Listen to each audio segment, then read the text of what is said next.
Hello, good morning, good afternoon, good evening. I hope you're all doing well. It is pouring down here. It's raining cats and dogs outside of my window. I don't think it was even forecast rain today, but there we go. Live in the UK, expect rain. All right, so we're going to talk about Lilly and Jack's case today. And what do we actually know?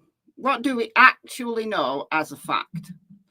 And the RCMP have made it easier for us, or at least the media made it easier for us when they requested a bunch of documents, because we now at least have a glimpse into the investigation up to the middle of July. So the documents only go up to the middle of July. So we don't know what's happened since, anything about what's happened since. And I remain conflicted. It doesn't matter how many facts there are. It doesn't matter how many interviews people do. I remain conflicted with this case. And I know a lot of people think either Malaya is responsible or Daniel is responsible or both of them together are responsible. And I have to agree with you. I am still mighty suspicious about both of them, honestly. But then again, I go through days where I think, you know what? They could have wandered off. They could have wandered off, and there could be absolutely no crime. So I remain conflicted. That I don't like the inconsistencies. I don't like the way that Daniel came out in the early days with differing stories. I don't like the fact that somebody comes along and does this. I also don't like the fact that Malaya left just over 24 hours after she reported her kids missing. She just left. I don't like that. I think that's very, very odd, very unusual. So there's a set of circumstances, and then we've heard about the CPS stuff. There's a set of circumstances that, to me, remain suspicious. However, when you look at the RCMP investigation, it feels from their point of view that not that they've cleared anyone. Let's be very, very, very clear here. No one has been cleared. Not at least that's been, put into writing anyway. No one has been cleared, but there is no evidence of a crime. So I remain conflicted. Totally, totally conflicted. But what I'm going to do is I'm going to go through one of the documents, the latest one. So this is dated the 16th of July, because this has the most information. Can I do a bigger screen than that? I'll do that one. This contains the most information. If you're familiar with court documents, if you've followed cases where you've read through court documents or you've sat through live streams where people have been reading through court documents, you'll know that when an organisation like the RCMP or whatever state police it is in the United States, they have one working document, which forms the backbone of any request they put in. So a request for a search warrant, a request for an arrest, and a request for access to certain records. There's one master document, and that gets kind of used again and again and again and again. And it might be modified, it might be updated, and that's exactly what's happened here. So Sunny from It's a Crime and Shame kindly sent me the documents that she'd received, and they go from mid-May to mid-July. But the majority of them are requests for files, requests for cell phone documents, requests for, various things.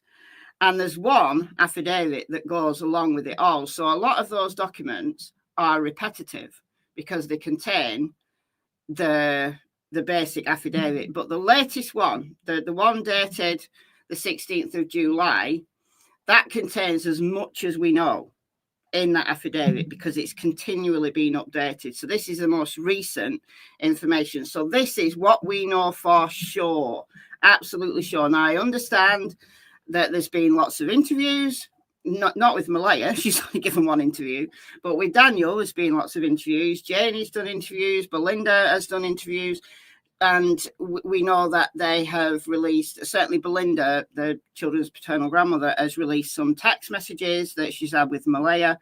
So we do know more than this that we can compare this to, but this is what we know for sure. This is not just someone's, words. This is what the RCMP have, what the RCMP are working from, at least up to the midpoint of July. If they've learned anything new since then, we don't know about it. And the case had gone pretty much into the doldrums up until the release of these documents. So this has given a little bit more life into the case, in that we do now have something solid to work from. So I'm glad that these were released. I'm going to say a couple of hellos before we get into it. It is like a 49-page document. Is it 40? Yeah, 49 pages. Now, I don't need to read all 49 pages. I'm going to concentrate on the affidavit because that contains all the information, like the meat and potatoes of the document. But I'm going to go through every page, but I'm not going to read every word. So just so you know.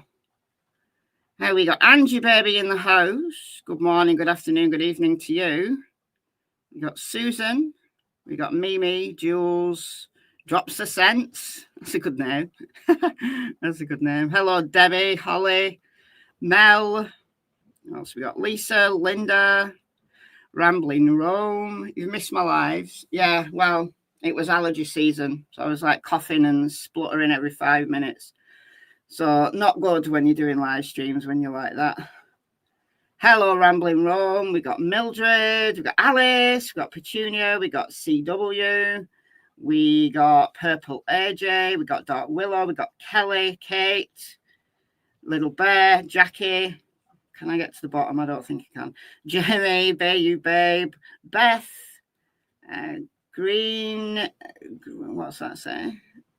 Granny Saga, maybe Jenny Saga. I don't know. All right, I'm going to stop there. But welcome everybody. Welcome everybody. And I hope you're all doing well this fine day. It's pouring down outside. The microphone is right next to the window, so I don't know whether it's picking up the sound of the rain against the window. I should have brought my big cactus in. My big cactus is getting soaked. My big cactus is lived a long life. I think he can cope with being outside in some rain. He stays outside all summer.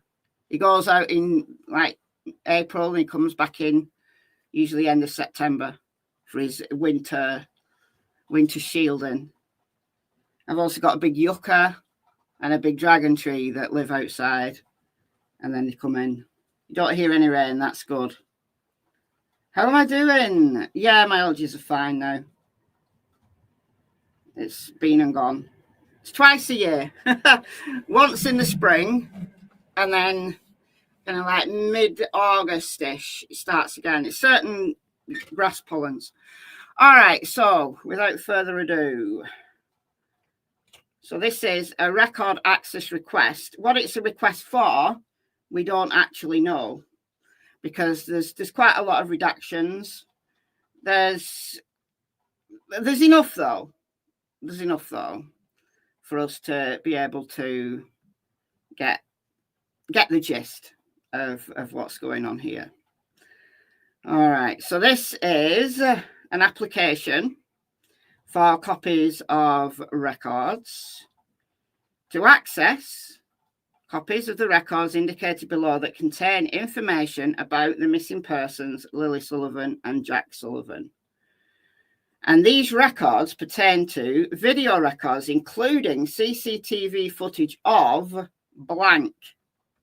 So we don't know what those CCTV pertains to.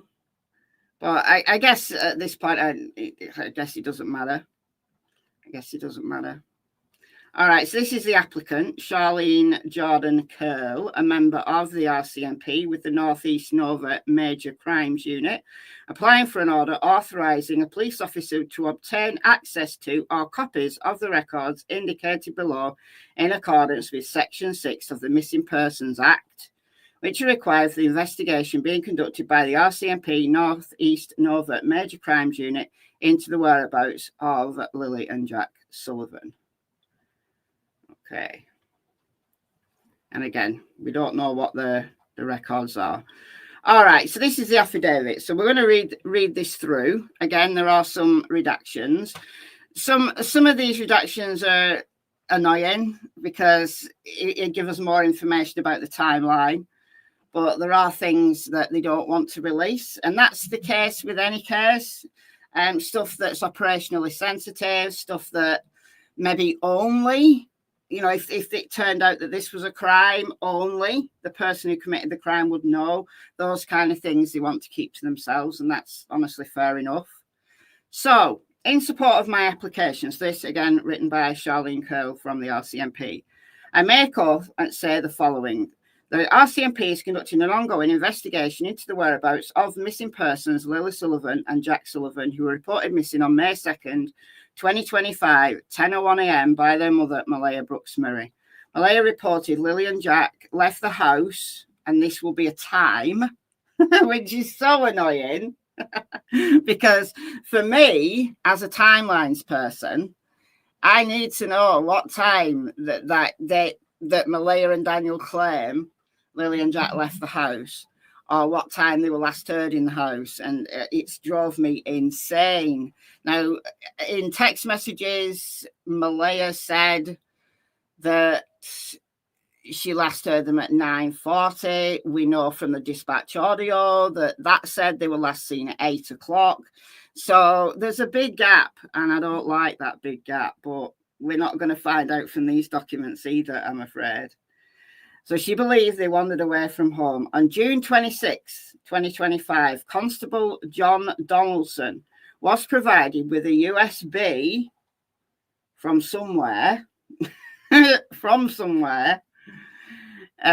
the USB to Corporal Sandy Matheru, who determined an expectation of privacy existed.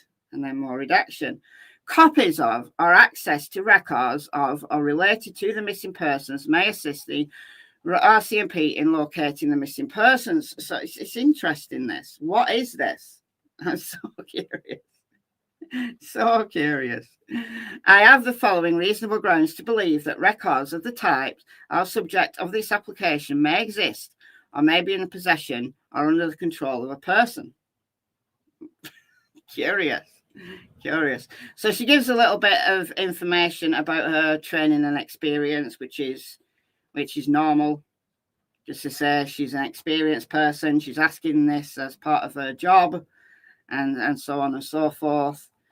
So we can skip through that, and then we'll start back here.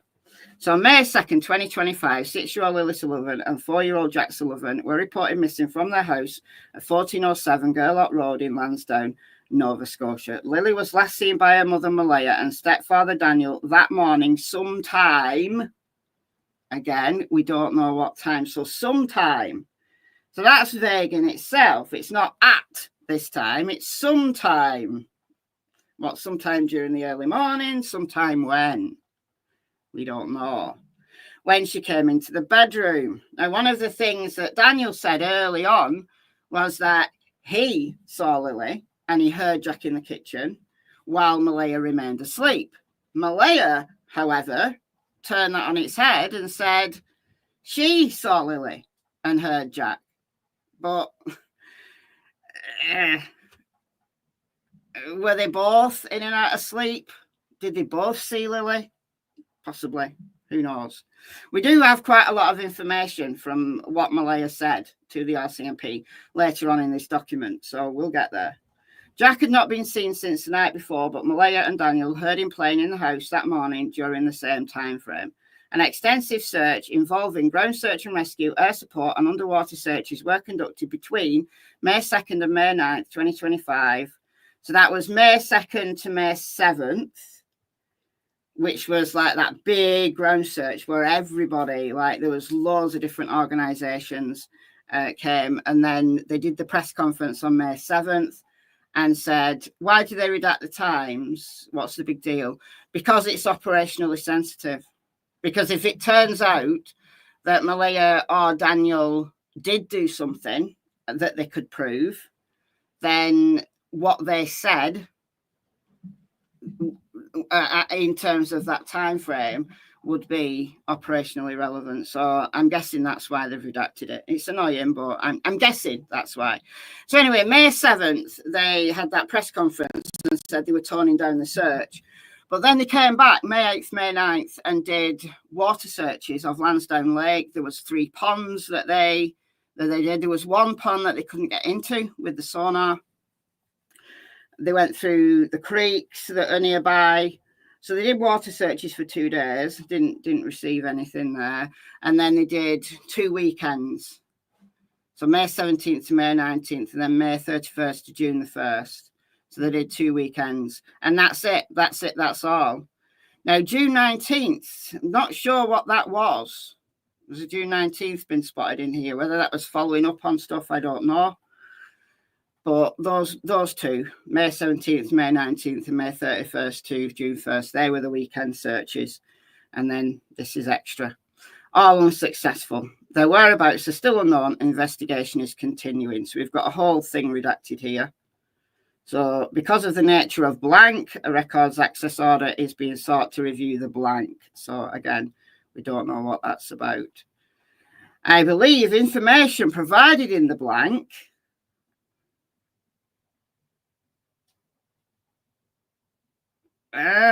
don't know. Curious.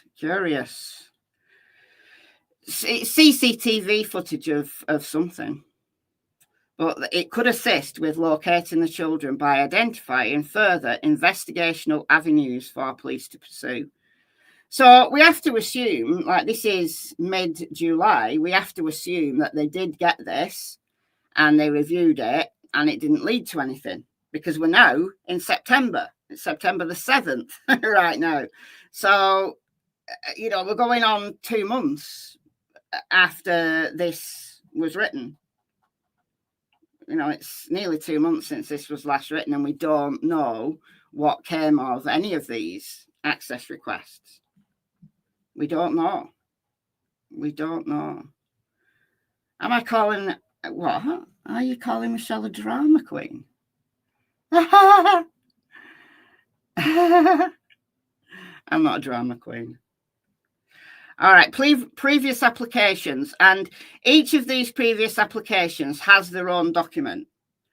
So you could go through each of these previous applications. We're not going to do it today. And this is a summary of the previous applications. But the affidavit for all those previous applications are the same. This is the one that's been updated the most because it's the most recent.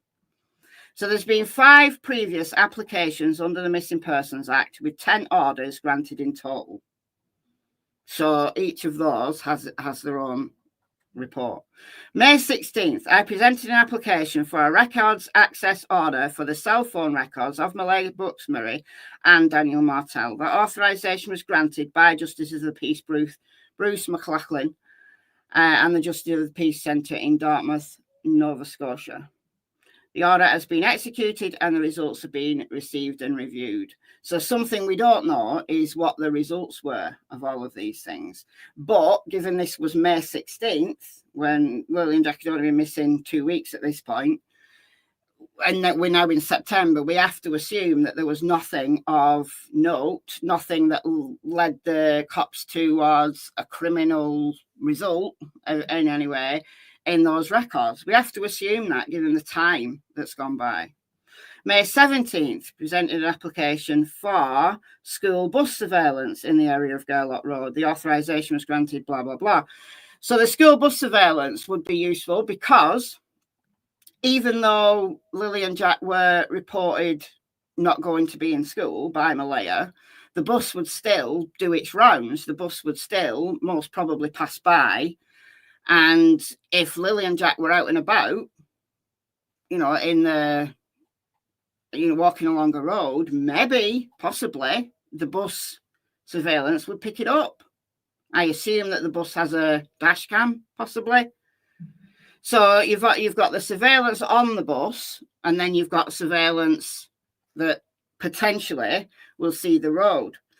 Also, the thing that they'd want to look at is whether Lilly and Jack were actually on that school bus on Monday and Tuesday, as Malaya and Daniel had said they were.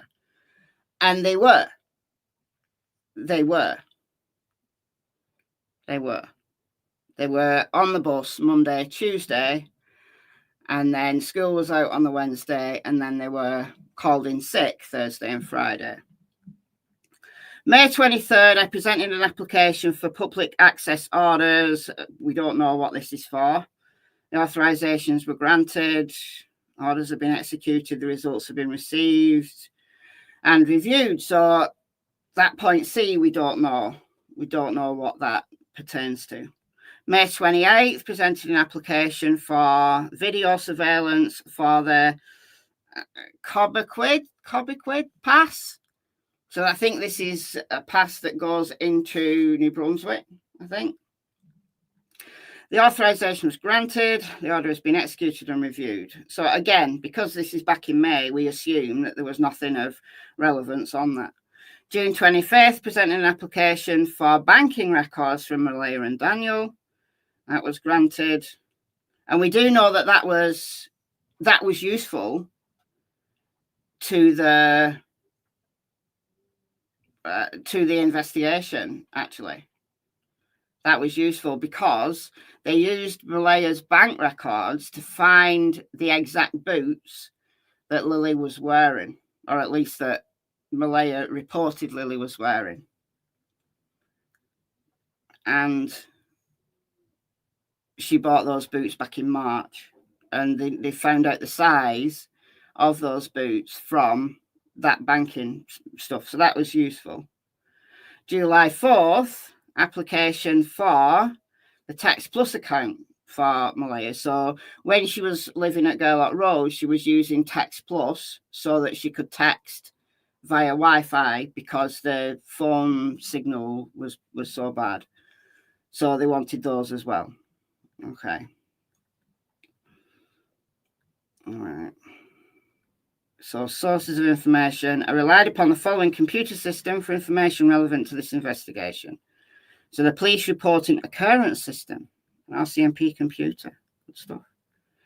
All right. And then there's a bunch of police officers who have contributed to the writing of this information. So all of these are people who've worked on the case and who have contributed to the investigation.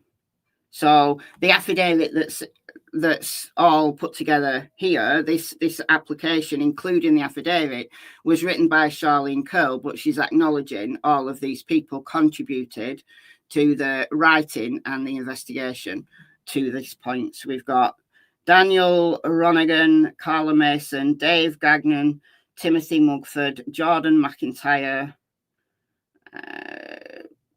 I'm reading it just names down here. We've got some more here. Colin Helm, David Gagnon. Oh, okay, I'm not going to read them all. I thought we could just go down and read one name, but we can't. There's loads. So it's a big investigation. Big investigation. All right. So this is where the juicy information starts. So I shouldn't say juicy information. That makes it sound dramatic and sensationalist and all of the things. The information pertaining specifically to the investigation, let's put it that way, all in nice, neat sub-paragraphs and subsections for us to go through. So this is grounds for belief. So this means grounds for belief that these records are needed to further the investigation. So initial police dispatch. On May 2nd, Pictou County RCMP was dispatched to a report of missing children in Lansdowne. Following is a summary of the dispatch. Malaya reported her children, Lilly and Jack, may have left the residence and were missing. She said they were both possibly autistic and were known to wander. So she told the cops that. She told the cops that they were known to wander. She told people they were known to wander. And then to the news on May the 3rd, she'd said that, you know, that they never went out without somebody supervising. Oh dear. Dear. And we know that they weren't diagnosed as autistic. It was a presumption to that point due to some developmental delays, but we don't know the nature of that. So she said the boots were gone, reported them missing at 10:01. As we know, the dispatch information reported that police arrived at 10:27 a.m. Witness statements. All right, so we've got step-grandmother, Janie, mother, and stepfather. So Janie first. Janie McKenzie provided 2 statements to the police on May 2nd and May 5th. The following is a summary of what she said. So Janie said Lilly and Jack are her step-grandchildren. She lives in the camper on the same property as the residents from where Lilly and Jack went missing. She saw them all week. Regarding Friday, she said the following. Now, we do have the CBC interview that Janie did that we can use to compare this if we had a mind to. And she's pretty consistent. This tallies with what she said to the CBC reporter. On Friday morning, she got up around 6, had tea and cigarettes. 7, she went out and tended to her chickens and let her dog out. She went back inside and played a game on her phone. She got a call from her brother Ron at 8:48 a.m. and they talked about going to town. So she told Ron that she was going back to bed and she didn't want to go to town. After she was done talking, she went back to bed and must have dozed off after scrolling on Facebook. She originally said she might have learned the children were gone around 8:48 before she talked to Ron, but later clarified the timeline in her second statement. So she changed her story for RCMP between May 2nd and May 5th. So it was on May 5th when she clarified that she didn't know the kids were missing at 8:48. She only found out later. So was she confused, or was she changing her story deliberately to fit with what she'd been told Daniel and Malaya said? That's an open question. So what are these footnotes? May 15th, I read the PROS event details report for this file. The report details the dispatch information. Okay. May 11th, I listened to Janie's initial statement taken by Constable Ronigan on May 2nd and read his report dated the same day. Also listened to Janie's statement. Okay. So she's summarising. She's listened to their recorded interviews and she's summarising based on those recorded interviews. She originally said she might have learned the children were gone around 8:48. But later clarified the timeline in her second statement. Her dog started barking and that woke her up. So one of the things that I want to know is how long was Janie asleep? So she spoke to Ron at 8:48 and all was quiet. All was fine in their world. Then she dozed off. So was she asleep for 5 minutes? Was she asleep for 20 minutes? She may not know. She may genuinely not know how long she was asleep because she maybe just didn't look at the time. But she was awakened by the dog barking, and the dog was barking at Lilly and Jack in the backyard, playing on the swings and laughing. Then she dozed off again. She woke up again when she heard Daniel yelling for Jack and Lilly. Yeah, she let her dog out, probably like for a pee. And then she went back to bed. So at 7 o'clock, she went to tend to her chickens. So presumably that maybe, I don't know whether she puts the chickens inside in like a box or a shed or something at night to protect them from predators. So a lot of people with chickens do, isn't it? Like they put them in their bedroom at night and then let them out in the morning. So maybe that's what she did. Or she fed them, whatever, made sure they got water, just did stuff with her chickens. And then let her dog out. So dog went for a pee. Then they went back inside. So the dog was back inside. I assume the dog was back inside. He was barking and he woke her up.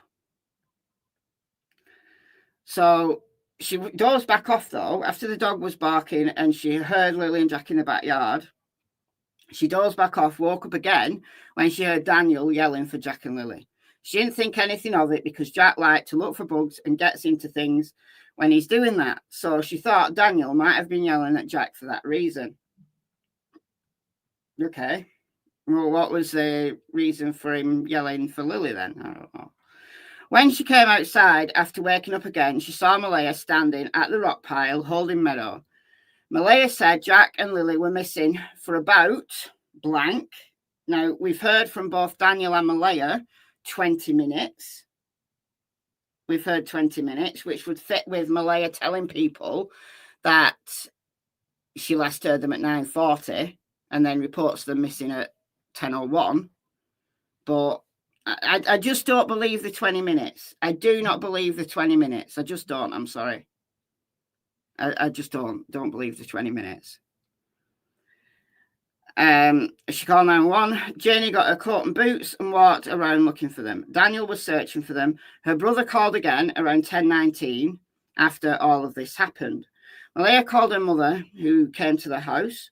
When her mother arrived, Malaya talked to her and said, "I told you that they had autism." Family, I assume that comment is pertaining to autistic kids wandering away. I mean, some autistic kids do wander. They do elope. They don't appreciate the dangers that are out there. Having said that, Lilly and Jack were only 6 and 4. So generally speaking, 6-year-olds and 4-year-olds don't appreciate the dangers that are out there. Oftentimes, they get themselves into sticky situations that an older person or an older child wouldn't do. So the fact that they potentially got themselves into a dangerous situation doesn't necessarily have anything to do with them possibly being autistic. But that's just my interpretation of that comment. Family members started to show up. One of her brothers went to get an ATV and they continued searching. Janie said for the rest of Friday, she searched for the kids with her family members. Janie provided some background information. She was concerned about the timeline because there was no way the kids could have walked from the yard up the road where Daniel was in a vehicle without her seeing them. So Janie herself told the RCMP this is an amalgamation of 2 interviews. But by the 5th of May, Janie was concerned about the timeline. She was concerned about the timeline because there's no way the kids could have walked from the yard up the road to where Daniel was in the vehicle without her seeing them. But she was asleep. She was asleep. So how could she see them if she's in her camper asleep? Now, she said that she woke up at one point and heard them. Okay, cool. She woke up because the dog was barking. So a dog wakes her up. She hears Lilly and Jack playing on the swing, but then she dozed back off. So if Lilly and Jack just wandered off, how would she see them? She was asleep. But I think we could argue the nuance in that, but you can't have it both ways, Janie. You can't say there's no way they could have walked by without her seeing them, but being asleep at the same time. Of course they could walk by if she was asleep. This is why I'm so conflicted with this case. I really am very conflicted because they could easily have wandered away because Malaya and Daniel were asleep and Janie was asleep. Everyone was asleep and these kids were just doing what they wanted.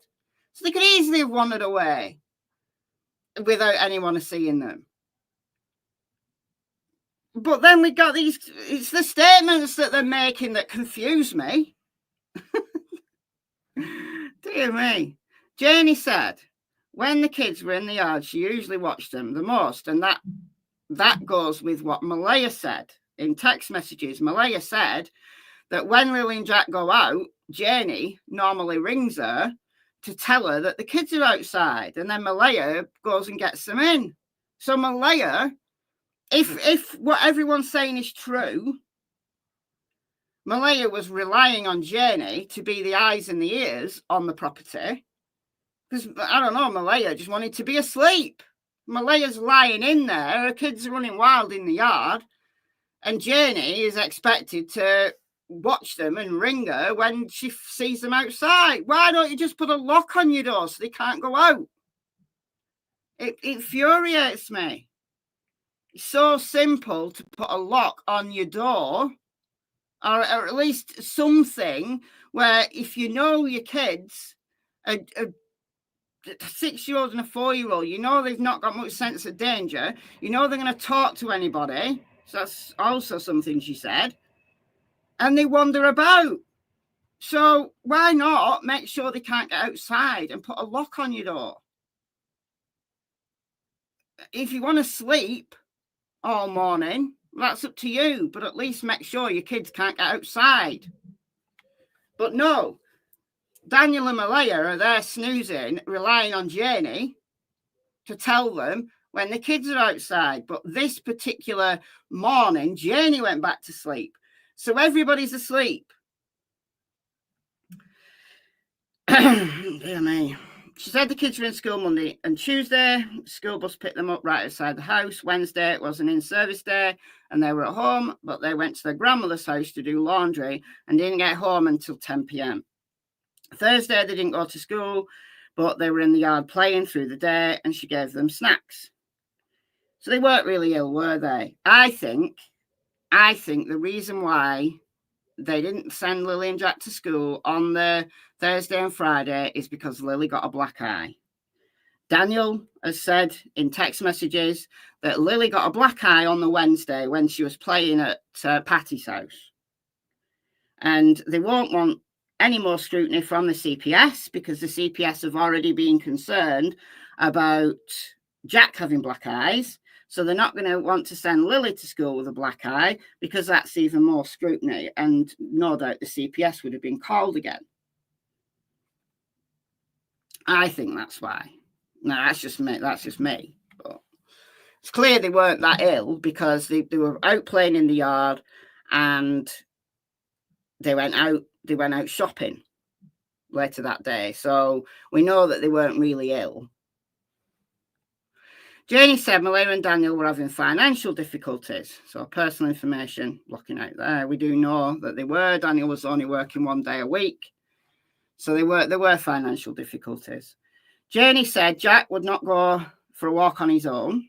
She said she, Jack, Lily and Daniel went for walks in the woods all the time, and they had to carry Jack sometimes because he got tired and would just sit in one place.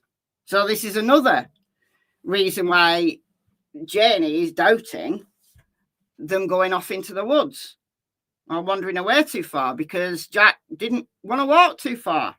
He wanted to be carried. So that's another kind of really important point to consider, that how far really would Jack have walked? Because if the boot on the pipeline really was Lily's, well, where's Jack? Now, we know that there was 2 different types of boot print on the pipeline, but if you walk to the pipeline where it intersects with Lansdowne Road, so let me just get the map up here. Just a second, just to show you. All right. No, this is just Google Maps. It doesn't have my stuff on it, but this is the pipeline. This is the pipeline. So it's like a trail. So if you go this way via the road to here, that's just over a mile. So you can walk down Gerlach Road, take a right on Lansdowne Road, and it'll intersect with this pipeline trail, and that's just over a mile. if you go the other way, this way, that way, it's about 1.4 miles before this road. I don't know what this road is called. Matheson West Road. So Matheson West Road. So down Gerlach Road, turn left, up Matheson Road, and it intersects with the pipeline. That's about 1.4 miles. Now, we don't know whereabouts on this pipeline the boot print was found. I did a video about this earlier this week. If it was this side, I suspect it was over here somewhere, because they checked Lansdowne Lake for, like, with sonar. They did Lansdowne Lake, and then there's these ponds here. They did 3 ponds. Now, there's 3 ponds, 1, 2, 3. There was another pond that they couldn't do because they couldn't, I don't know, they couldn't access it, couldn't get to it. There's a creek that runs, I never can find it, but there is a creek that runs down there. You can see there.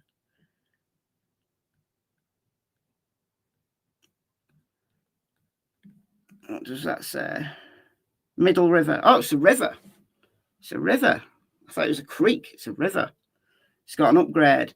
So there is a river that runs by. Don't know how deep it is. But these waterways have been checked. And I'm wondering whether the boot print was found over here. The fact that they concentrated on this water. You know, did they think that maybe Jack and Lily came back this way and then went to the lake and fell in?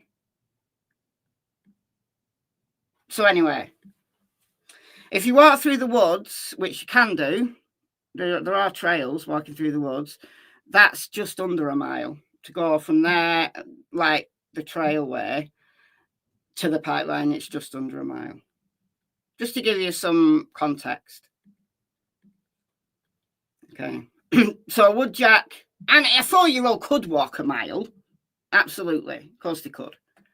Would he want to, though, is the issue. Would he want to? And if he didn't want to, but Lily did, would she leave him to go wandering around on her own?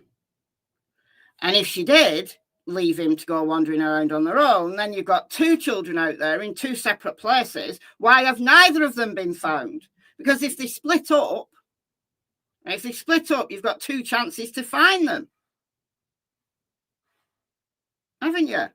If they stayed together and sadly they passed away together, well, you've got 1 spot and you've got to find that 1 spot. But if they split up and Jack ended up in one place and Lily in another place, you've got 2 chances to find them. You double your chances to find at least one of them. I'm so conflicted. So conflicted. Janie said she doesn't believe the kids are in the woods. Okay, so these are Malaya statements. Malaya provided 4 statements to the police. 2 statements were provided on May 2nd, 1 on May 3rd, and 1 on May 4th. Now, bear in mind, this was written in July. She may have been talking to the RCMP regularly, just not recorded. These obviously were, recorded interviews, formal interviews. She could have been talking to them every day, just for updates or whatever. And that wouldn't find its way into any documentation unless they were concerned about what she was saying, and then they'd invite her in for another formal interview. So this is 4 statements that we know about. On the day Jack and Lily went missing, she heard them playing in the other room and was going in and out of sleep. Lily came into the room around blank a couple of times. Daniel was sleeping the whole time and didn't really wake up. Which is complete opposite to what Daniel said. Daniel said Malaya was asleep and he was the one that was waking up. So who knows? She didn't hear them anymore around, we've heard 9:40. If there's any advance on 9:40. Okay. So she got up and couldn't find them, so they called 911. But if they were only missing 20 minutes, how far could they really have got in 20 minutes? How far could they have walked in 20 minutes? Now, an adult can walk a mile in like just normal walking pace in 15 minutes. Normal walking pace, you know, not like, you know, like a snail. If you walk like a snail, then you're going to walk a mile in a lot longer. But normal walking pace is about 15 minutes, 15-minute mile. So could a 6-year-old walk a 15-minute mile? Probably, but they'd be running, almost running, wouldn't they? So how far could they get in 20 minutes?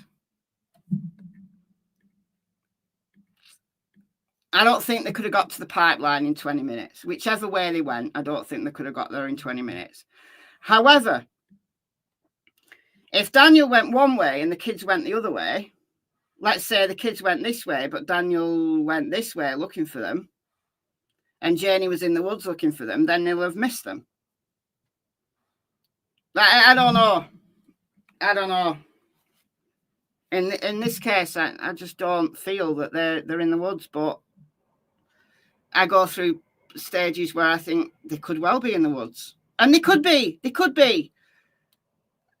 I just think, how if the 20 minutes thing was true, how far could they really have got in 20 minutes? How could they not have been found?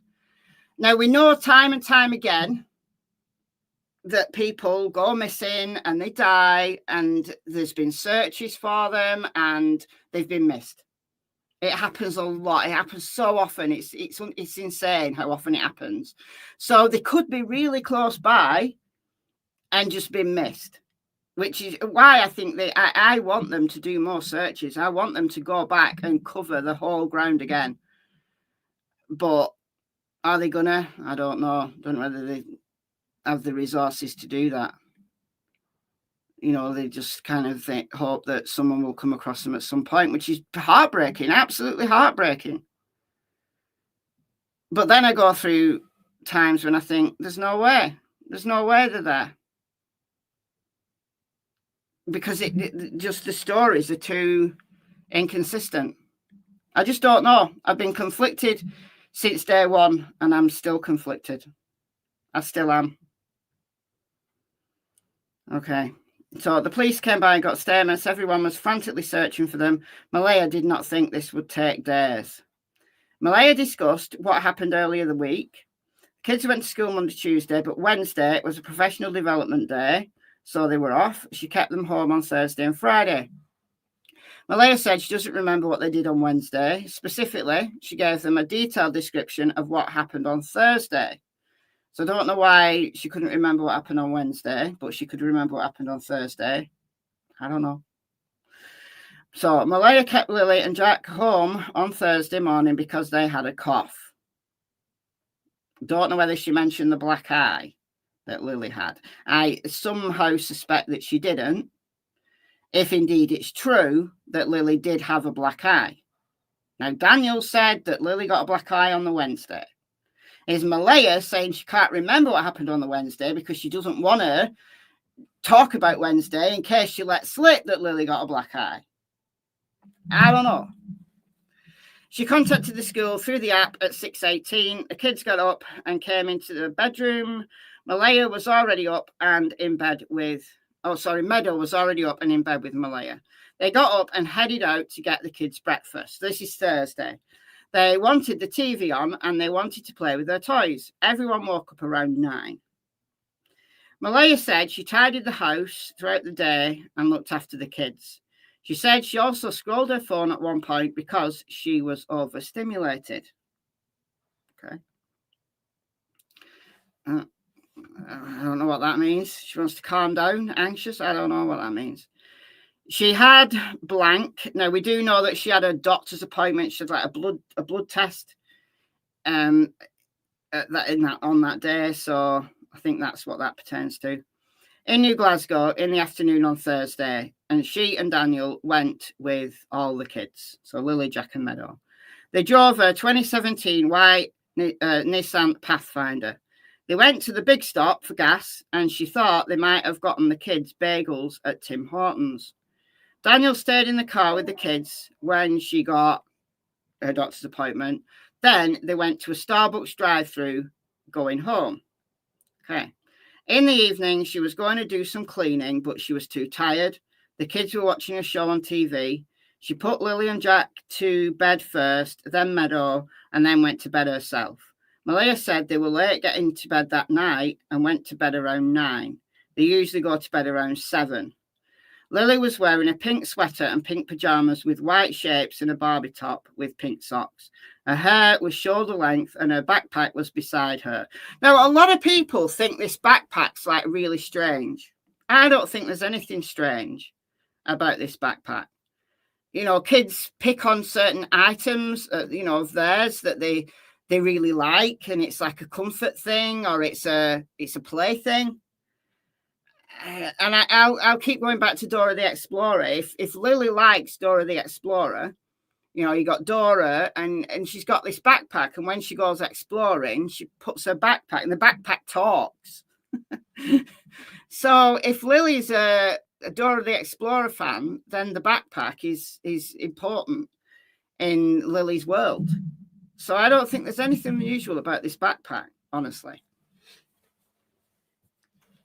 Kids have the strangest things that they latch onto. Jack was wearing black sweatpants, a t-shirt and a diaper, as he was only partially trained. I don't know what that means, but maybe he was dry in the day but still needed a pull-up or something on at night, which is not that unusual, I guess. Daniel stayed up. He said he was going to clean the house for her, but it wasn't clean when she got up, so she doesn't know what he did. Normally, he did little projects around the house at night and fixed things. Well, you could put a lock on the door, Daniel. That could have been one of your jobs. You could put a lock on the door, and they wouldn't have got out, would they? If you like doing a little bit of DIY. So, okay. Now, Daniel said, I can't remember where this was that Daniel said it, but Daniel said that when Malaya was putting the kids to bed, he was outside helping Janie make a fence or mend the fence. That's another thing. There was holes in that fence. If they knew that the kids went outside, why didn't they make sure that they couldn't get out the fence? I don't understand that they had warning that these kids were wandering. Well, firstly, make sure they can't get out, but then have a second line of defense. If they do get out, if you forget to lock the door, at least they can't get out of the yard. Like, make your fence secure. Dear God, it's not rocket science, is it? All right. Okay, she continued by giving a detailed description of what happened on Friday. So Friday morning, Malaya's alarm went off at 6, another at 6:15, which was when she used the school app to mark them out sick for the day. Malaya then went back to sleep. Daniel and Meadow were still sleeping, and there was no other noise in the house. Then she heard the kids playing in the bedroom around blank. They woke Meadow up, so she took her into bed and turned the TV on for her, and then faded in and out of sleep. The kids were giggling, laughing, and talking to each other. The kids were in the room right next to theirs, so they were loud. So, were the kids shouted at for being loud? Did they go outside because they were shouted at? Were they scared and they went outside? Were they told to go outside? We don't know. It might have been, if you want to be loud, go outside. They could have been told to go outside. We don't know. All right, around blank, she heard silence. Okay.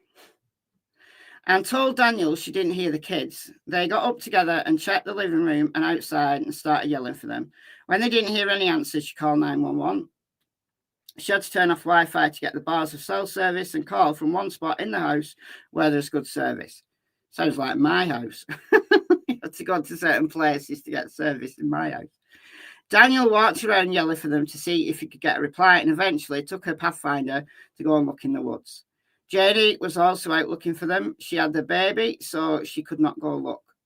Malaya said she didn't think the kids had changed the clothes from the night before, and Lily's backpack was gone, so she assumed she had it with her. She described it as a corduroy cream coloured black backpack with strawberries on it. Lily and Jack's boots were gone. Lily was wearing a size 13 rainbow pink boots, and Jack was wearing a size 10 blue dinosaur boots.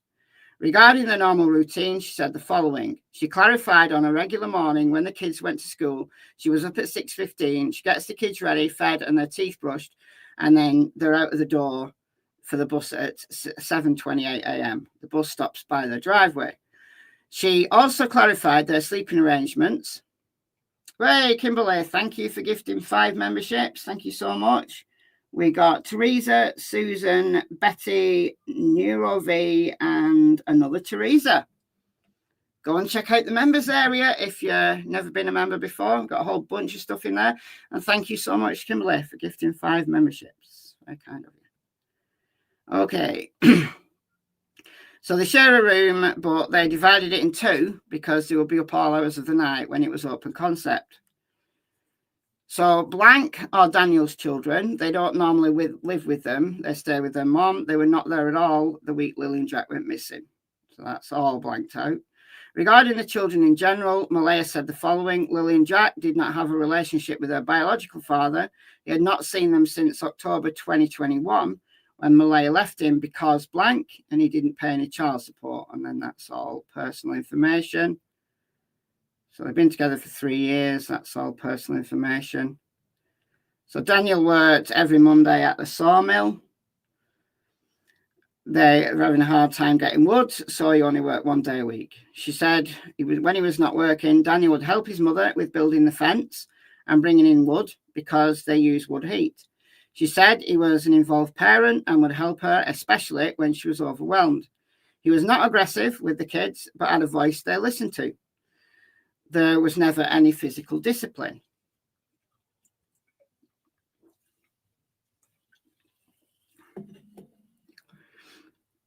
More reductions. They discussed what happened earlier that day.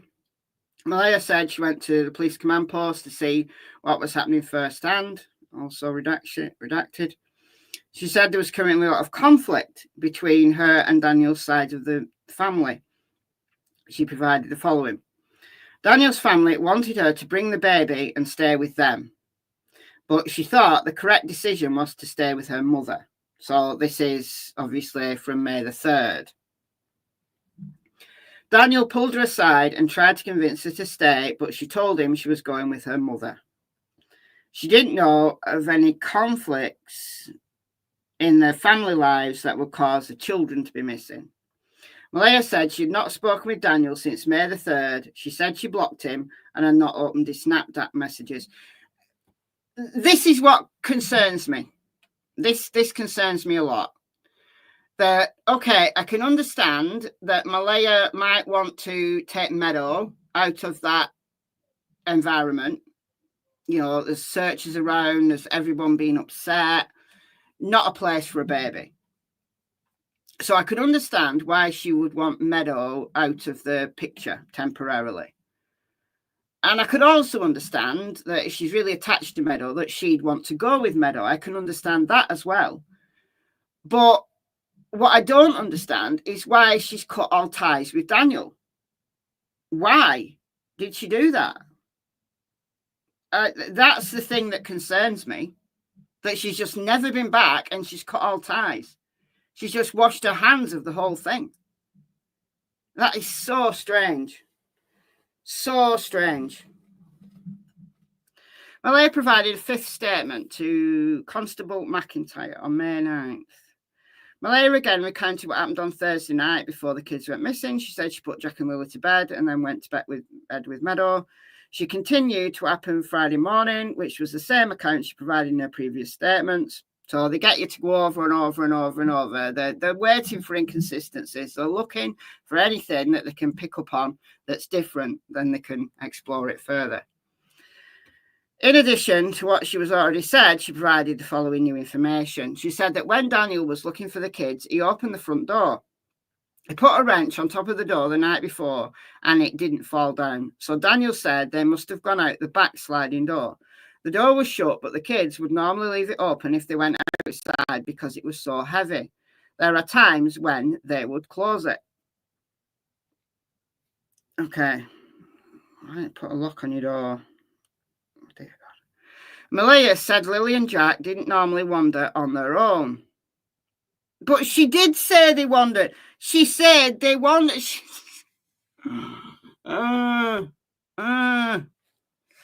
But they would if blank was there, but not by themselves. Okay.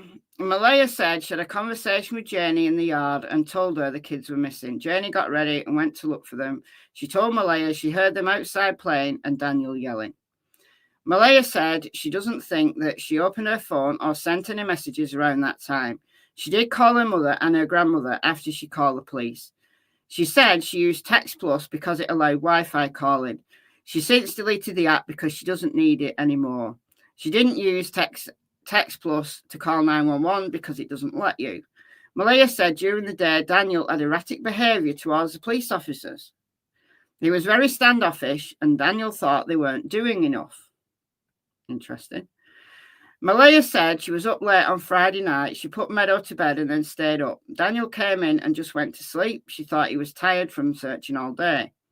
She said she only got a couple of hours sleep. It was after 3 a.m. the last time she checked her phone, and she was up again around 6. So this will be Friday night into the Saturday morning. So this is after they went missing. Constable McIntyre asked Malaya to look in her phone to confirm her timeline for Thursday. She provided the following. 6:29 a.m. Malaya received a message to confirm the kids were marked absent from school. Malaya said it was a slow morning. They didn't do a lot other than get breakfast, watch TV and play. Malaya had a video call from her mother Cindy at 3:37 p.m. on Thursday to see the kids. Cindy would have seen the kids on the phone. Malaya went through and showed Constable McIntyre her banking transactions on Thursday to see if they could narrow down the timeline. But she said Daniel used his card for their purchases that day. Malaya showed Constable McIntyre a Google Map timeline, which tracked her movements on Thursday. So they left home at 12:10, drove for 39 minutes, and then from 12:49 to 1:27, Malaya was shown at a missing visit, which she thought was her doctor's appointment. Then they went to Dollarama at 1:44. She went in and grabbed a few things. They went to Lawson's at 2:48. She remembers they picked up some Tylenol and diaper rash cream for Meadow because she was teething. Okay, they drove between 2:52 and 3:11 and arrived home. That evening, she got the kids something to eat and they were watching TV. She said she might have gone outside sometime to play, but they came in when it was getting dark.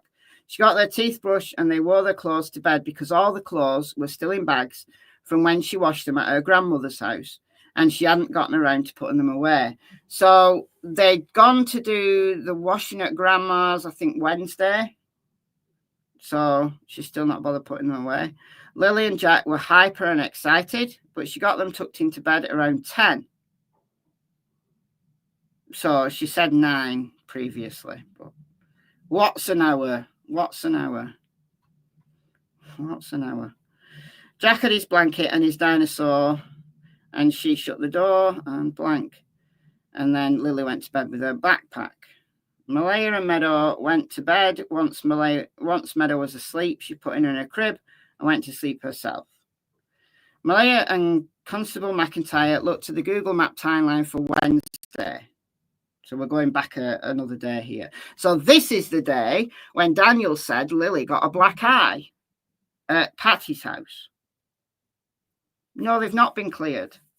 They've not been cleared. There's nowhere in any of the documents that says they have been cleared. There isn't. I'm sorry. They don't say clear. They don't use the words cleared. They've said there's no evidence of a crime. So you can read into that at this moment in time, nobody is considered a suspect because there's no evidence of a crime, but it doesn't mean that anybody's been cleared. because they could find evidence at a future time, which would then put someone in the suspect chair. No one's been cleared. Okay, Wednesday on Malaya's phone. The whole family left the house at 12:51 p.m. and went to Irving Oil in Westville, where they got $20 of fuel. They drove to Malaya's grandmother's house and arrived at 2:01 p.m. At 3:18 p.m., she went to Access NS in Truro Heights with Meadow to get a plate for her car. Daniel and the kids stayed at her grandmother's house. So is this when Lily got the black eye? Don't know. That isn't mentioned. They went to the Ultrarama in Millbrook to get gas, and she stopped to get a vape for Daniel at High Grade.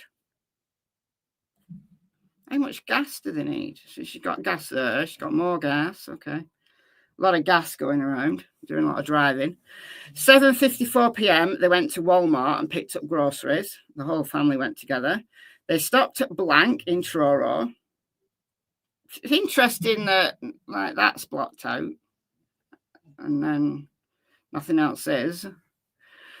And then went back to her grandmother's at 9:19 p.m. to drop her off her bank card. So I assume that all of this spending has been done on grandma's bank card.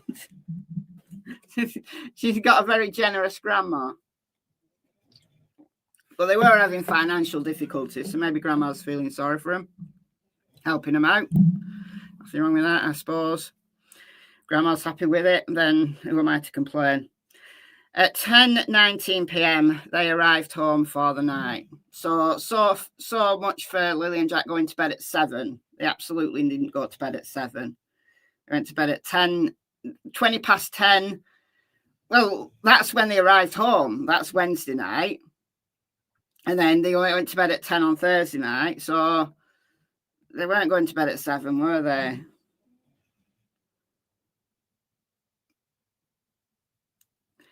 Malaya talked about Lily's lol doll blanket and provided the following information. Lily had a lol doll. I don't know what lol dolls are, by the way. Just reading what's on the thing here.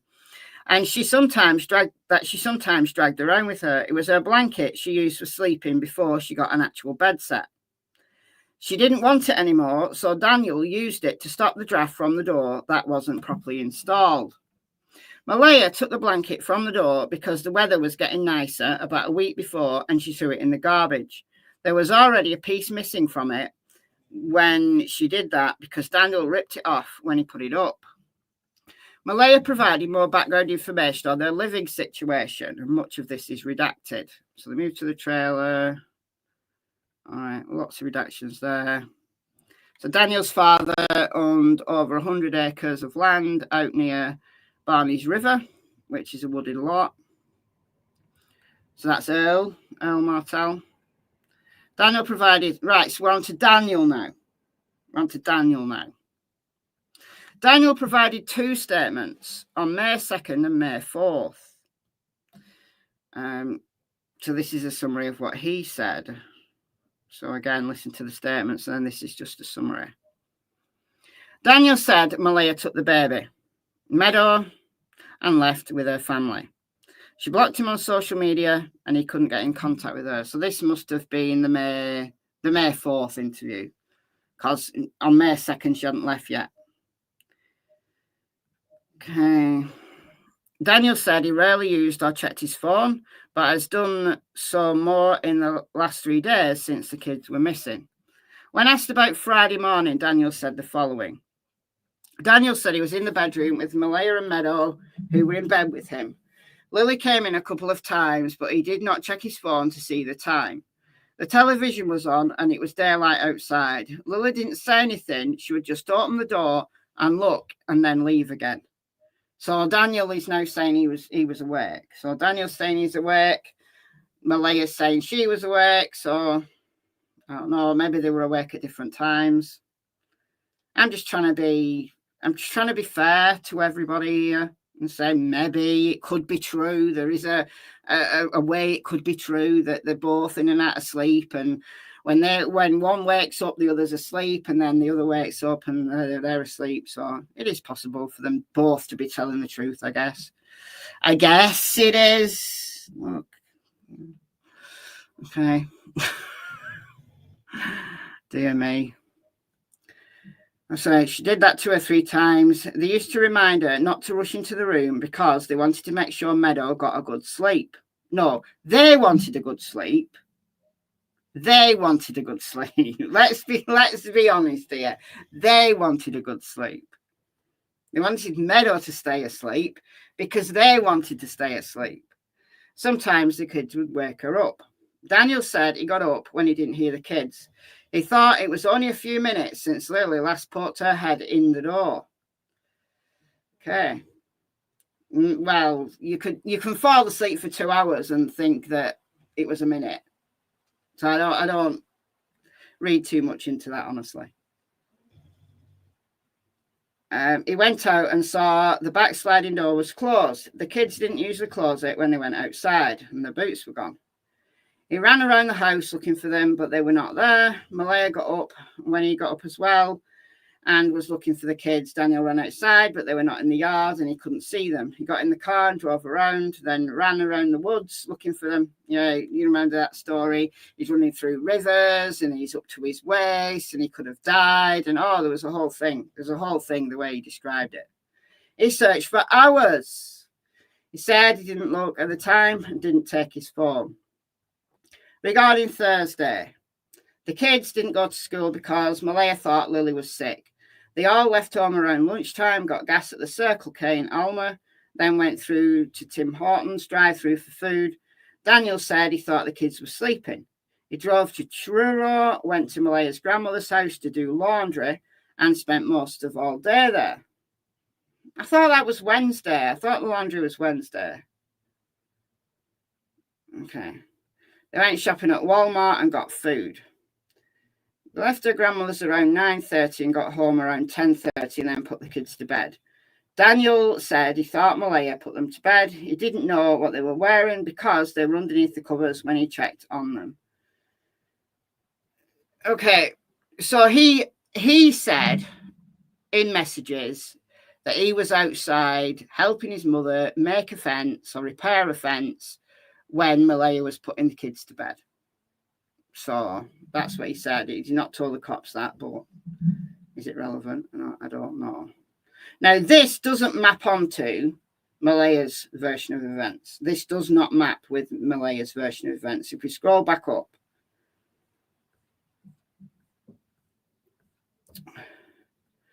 it was Wednesday when they did some of these things. So Wednesday, they left at 12:51, drove to Malaya's grandmother's house. And I think that's when they did the laundry. At 3:18, she left, and Daniel and the kids stayed there. Then they went to Walmart, and then they went back to grandma's to give her a card back.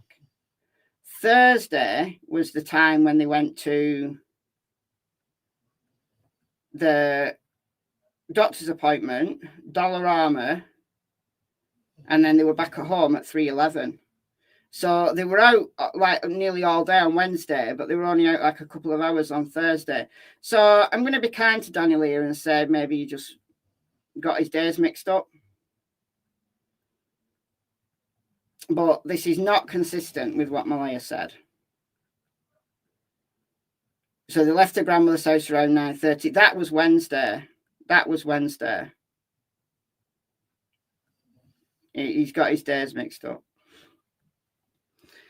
Okay. Daniel said he thought he went to bed fairly early that night and didn't wake up until it was light the next morning. He remembers getting an email that Malaya had marked the kids absent from school on his phone around 6:18 on Friday. So, okay. Daniel later said Malaya had to get blank on Thursday between 12:40 and 1:40, so he thought they must have done that before they went to Truro. He's confused. Daniel could not remember if they went to town on Wednesday or not. He said they had a conversation with someone who was helping with the blank, but he thought that was on Tuesday. Regarding their family situation, so he's all confused. I'm not surprised that they were very suspicious of Daniel, because he had a completely different story to Malaya.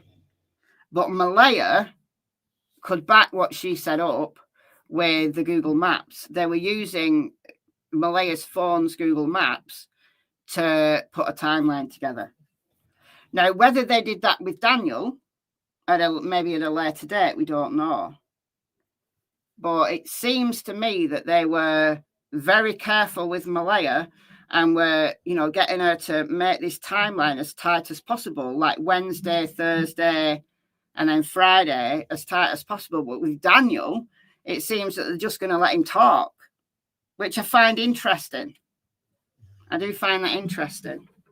So regarding the family situation, they used to live with Malaya's grandmother, but they moved. So they moved to the trailer. They moved to Daniel's mother's house, and Daniel's mother moved into the camping trailer on the same property. Daniel's uncle and father lived down the road. He had a good relationship with his family. Daniel said Lilly and Jack were sheltered, but they always watched them outside. Were sheltered, including his mother. No, his mother watched them outside. His mother would always tell them if they didn't have their coats and boots on. So they didn't watch them when they were outside. They didn't even know that they went out without coats and boots. So they're running around in bare feet. And Janie's got to call them to say the kids are back outside with no shoes on. He said discipline in the house was just talking to the kids and telling them why they shouldn't do things. Daniel said the kids did not listen to Malaya, they only listened to him. He said he did not physically discipline the kids. Okay, so I believe Daniel, so this is investigators' notes. I believe Daniel was mistaken when he said they went to Truro on Thursday. Based on Malaya's statements on her Google timeline, they went to Truro on Wednesday to Grandma's to do the laundry, and she had the doctor's appointment on Thursday. Okay, Daniel provided a third statement on May the 6th. The following is a summary of what he said.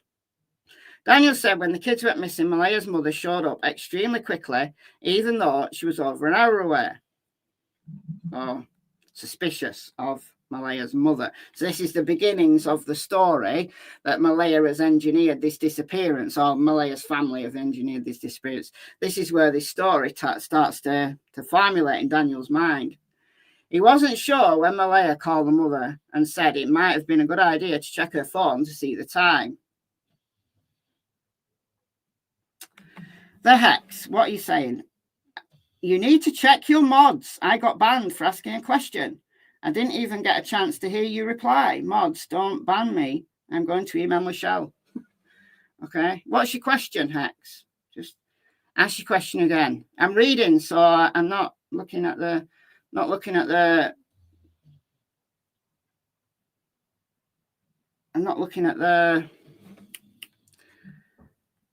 what's the word? Chat. That's the word. I'm not looking at the chat. I'm reading.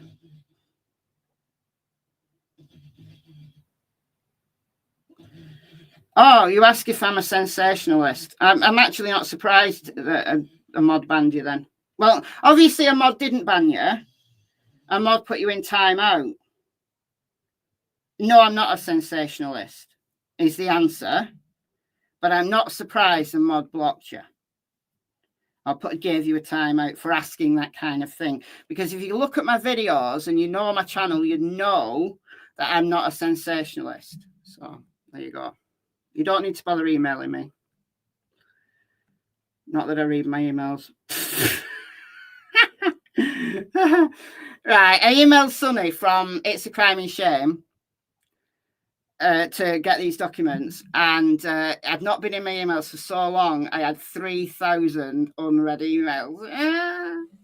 A lot of them are spam. You know, a lot of them are like, you know, YouTube comment and blah, blah, blah, and then this, whatever. A lot of them are spam, but 3,100 and something unread emails. It was a simple question, and it has now been answered, so you can now die happy. X, you can die happy knowing that you've got the answer and not a sensationalist. But you make up your own mind by looking at my videos. Why don't you watch every single video on my channel? Then you can make up your own mind on it. Okay. Daniel said his Google Maps would have his location, as he always kept his location on for Malaya, so she knew where he was. And she did the same for him. But they'd already got Malaya's timeline by this point. So they worked on Malaya first at this point. And now they're working on him. He said on the second day he had cell phone service when he was searching, and his Google would show his locations. He said he used Google Maps to get out of the woods one time, and he sent Malaya a picture of it. What? He said he used Google Maps to get out of the woods one time and sent Malaya a picture of it. So, was he lost?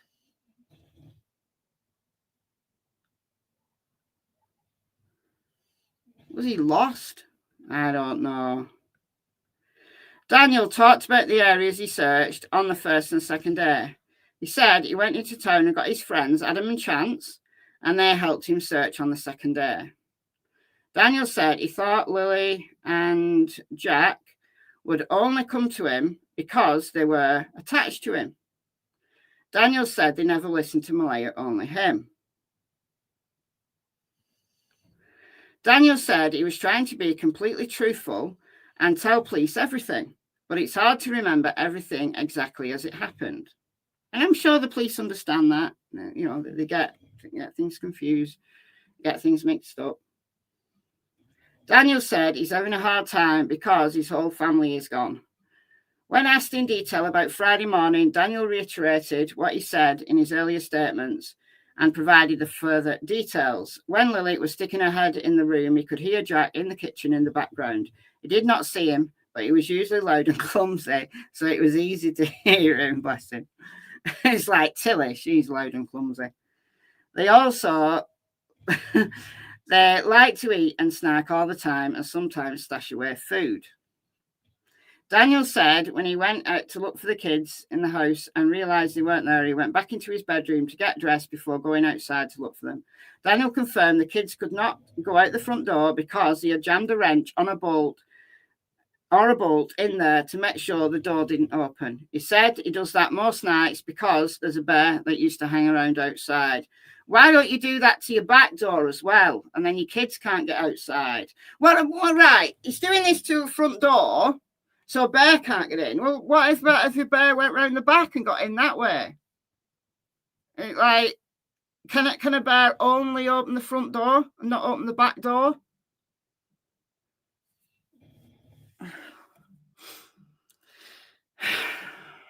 That morning, he had to rip the door open to get out, and the metal piece fell on the floor. So he knew there was no way they could have got out that way. He took the car and went around to look. When he came back, the RCMP were there and told him not to go back into the woods. That time, his mom was there with his Uncle Ron, and he waited with them. There was a time when he was looking in the woods and he thought he heard a scream that sounded like Jack and Lilly. This is concerning because he's never mentioned to anybody about a scream. He's never mentioned anything about a scream.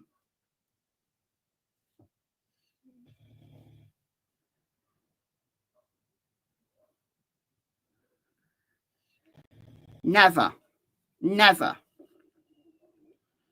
He stopped and stood still for a little while, but the helicopter overhead was just too loud and he didn't hear anything else. So what? He just wandered away, didn't tell anyone. Who did he tell? Who did he tell? And where was this? Surely if you heard a scream, that's the place where you'd stay, thinking, well, they've got to be around here somewhere. At one point on Friday before dark, he took a half-hour video on his phone of where he was searching. It was a steep part of a hill, and he doesn't think Jack and Lily could have gone that way. He was using the flashlight on his phone to try and see in culverts, but he didn't see anything in the water. They talked about what happened on Wednesday and Thursday. Daniel initially had the days mixed up. Yeah, he did. But then confirmed through online banking on his phone that they spent Wednesday in Truro with Malea's grandmother and went to run errands, including Malea's blank on Thursday. In addition to what he provided in his previous statements, he said the following about Thursday. Daniel said he had Facebook messages from Malaya at around 12:07 p.m. She was talking about McDonald's toys. He said he might have been out in the yard playing with Jack and Lily when she sent those messages. They all went to Malaya's blank and got there around 12:50. Malaya went to, so this is doctors again. He stayed in the cars with the kids. All kids were sleeping, so it was quiet. He looked at his banking information on his phone and remembered they went to Dollarama and Lawton's on the way home. So this is now consistent with Malaya because he's looked at his phone.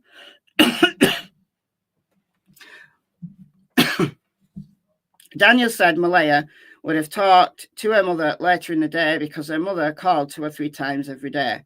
Her grandmother also probably called. Daniel checked his Google Maps timeline and detailed Thursday as well. The only new information provided was that they stopped at Acropole to pick up poutines.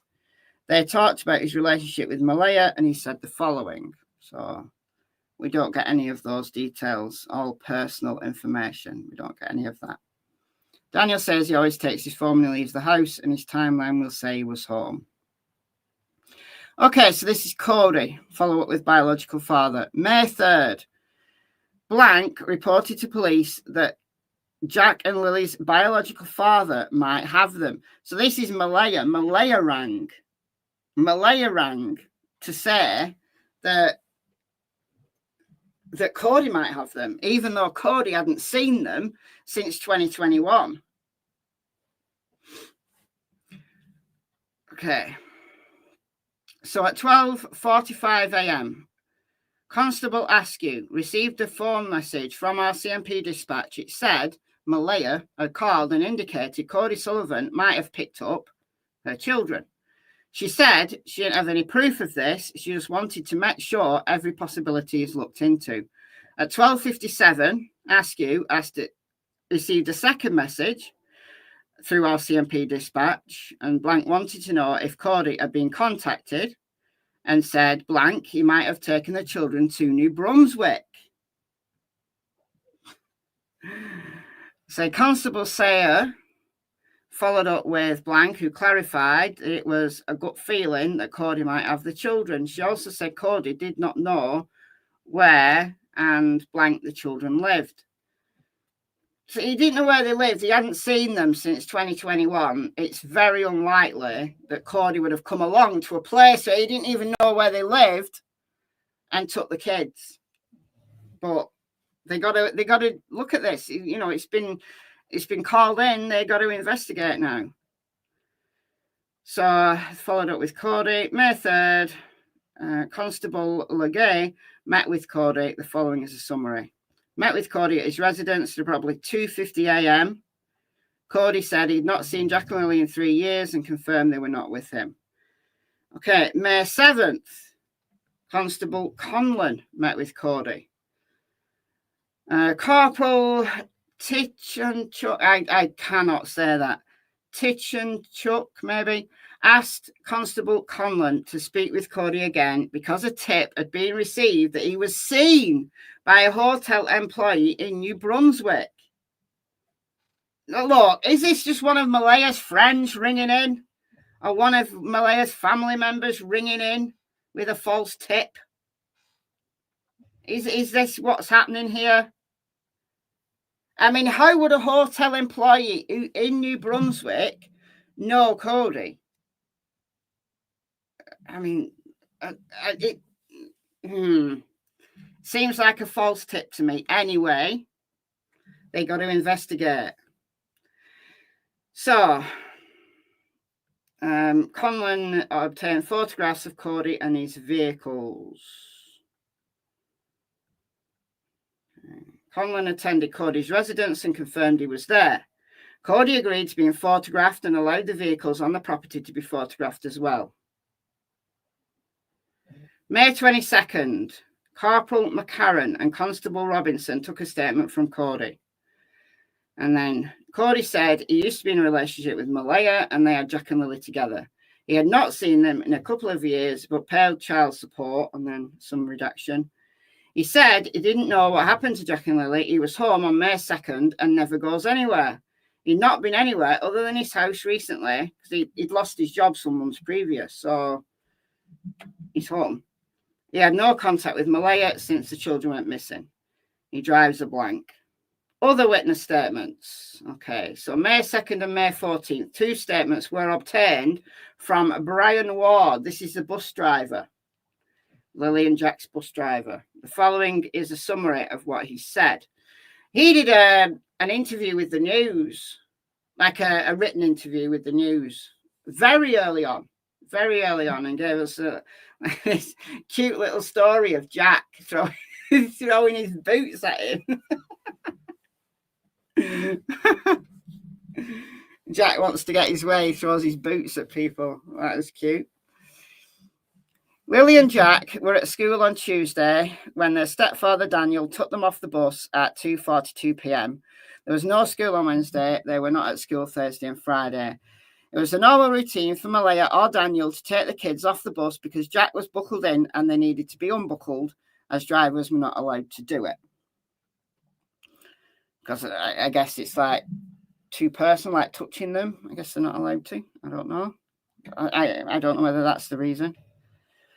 The buses have video surveillance. He pulled the video and dropped it off at the bus depot. He found out Lily and Jack were missing from his daughter and went to help with the search on Friday and over the weekend.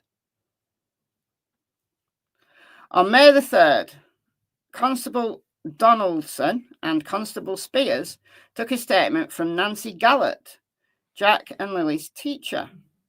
It's interesting that these names have not been redacted. Interesting that the names have not been redacted, but anyway. The following is a summary. Now, we've got a lot of redactions in this page. So Nancy said, blank, Nancy never met Malaya but spoke with her. She was polite in conversation.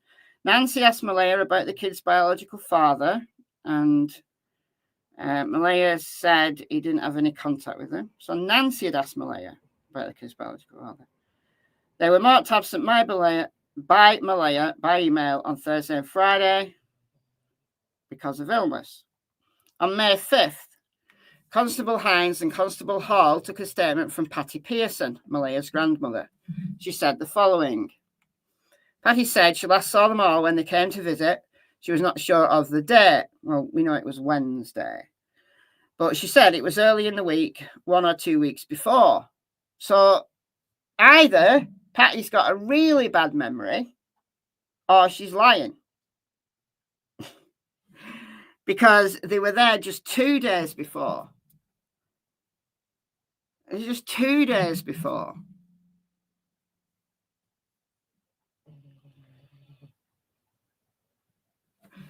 Daniel stayed in the car and Malaya did laundry. And also that's not true either. Daniel went inside. Oh, thank you. Deception Detective is in the house. Thank you for the $9.99. Thank you. Very kind of you.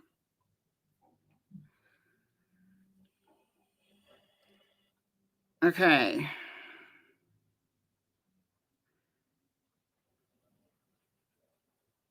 So Patty is saying something different.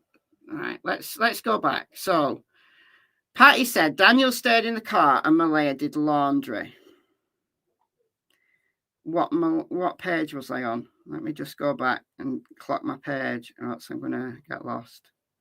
So that's page 20.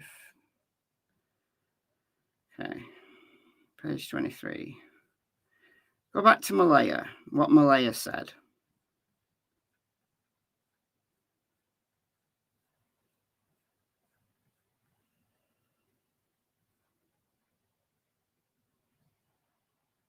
Okay, So at 3:18, she went to Access NS in Truro Heights with Meadow to get a plate for a car. Daniel and the kids stayed at her grandmother's house. And then they left then they went back to grandma. So they left, did some shopping, then went back to grandma's house. So Daniel was definitely inside, unless Daniel and the kids stayed in the house and Patty forgot, or Daniel and the kids stayed in the car, and this is, I don't know. Well, this isn't what has been stated previous. Page 23, where were we?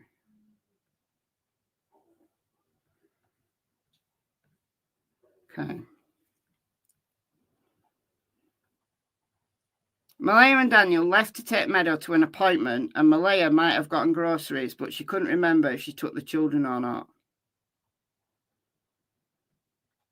Patty spoke with Malaya almost every day.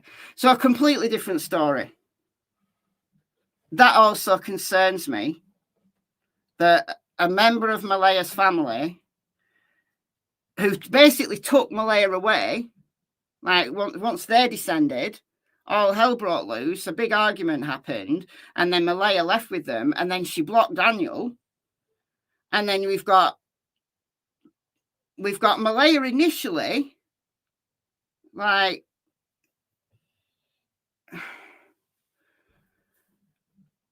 we've got Malaya initially not remembering what she did on Wednesday. We've got Patty, who's saying a completely different story and ignoring Wednesday completely and saying that she's not seen them for like over a week or 2 weeks before. So what was it about Wednesday that was a problem? Why are these people denying Wednesday? So when Malaya's then asked to go through a timeline on her phone, then she's able to piece together Wednesday. But Patty, they seem to have only interviewed her once, and she just not remembered Wednesday at all. So is it something to do with Lily's black eye? That they don't want to think about Wednesday? Or am I just reading too much into it? You know, is she genuinely that forgetful? She could be. She could be. She's probably an old lady. She could be that forgetful. And maybe they don't press her. You know, they know she's not robbed the kids, so they don't press her on it. I don't know. So May 8th, Constable McKendrick and Constable Mackenzie took a statement from Ron Mackenzie, Janie's brother. The following, so I don't know whether Constable Mackenzie and Ron Mackenzie are related. Mackenzie's a very common name in that area, apparently. So, you know, Mackenzie's a very common name in some parts of Scotland here in the UK, and it doesn't mean to say that you're related to them. Like MacDonald is a very common name here. Like in Scotland, Northern England, McDonald's dead common, but it doesn't mean to say you're related to every single McDonald. It's just a very common surname. Like you probably have a common ancestor maybe 300 years ago or something like that.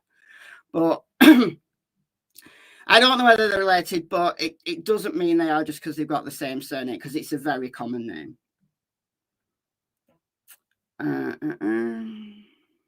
I mean, my surname is Lowe, L-O-W-E. And Lowe is a common name in Northern England. And there's Lowes in this village I do not know, I've not related to. Where my granddad grew up, which is like 6 or 7 miles away from here, there was other Lowes in the censuses who I cannot find a connection with to my family. And they lived on the same street. So that's just the way the cookie crumbles. So it doesn't mean to say they're related. They might be, but it doesn't mean to say that they are. Just to nip that in the bud for anybody. The following is a summary of what he said. Ron Mackenzie spoke with his sister, Janie, at 8:48 a.m. on May 2nd to see if she wanted to go to town. She said no, she went back to sleep. Then he called Janie at 10:19 and she told him Jack and Lily were missing. He went to Janie's place a few minutes after that and then to a neighbour's to tell them what was going on. He went to town with his mother after that and came back around 1:30 p.m. He got word he could go into the woods when he came back, so he searched for a while. It's interesting that they let Ron in the woods, but they wouldn't let Daniel in the woods. Do I know any Suttons? Suttons. I probably do. I can't think of any off the top of my head, though.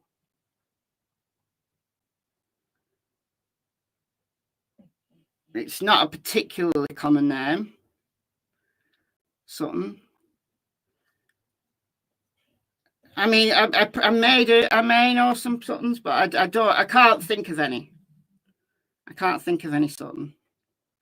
I used to get threatened, but my grandmother, she used to tell me, because I was like naughty as a kid, she used to tell me that if I was naughty again, she'd call Jimmy Sutton, and Jimmy Sutton would come and pick me up and take me to prison, where I'd have to stay with rats and just have straw and eat dry bread. That's what she used to tell me. Jimmy Sutton would come and pick me up. Yeah. I even got her to describe Jimmy Sutton. She gave me this really detailed description of Jimmy Sutton. And I believed it at first. And then I finally realised she was just making it all up, which I thought was really, really cruel. Anyhow, Jimmy Sutton.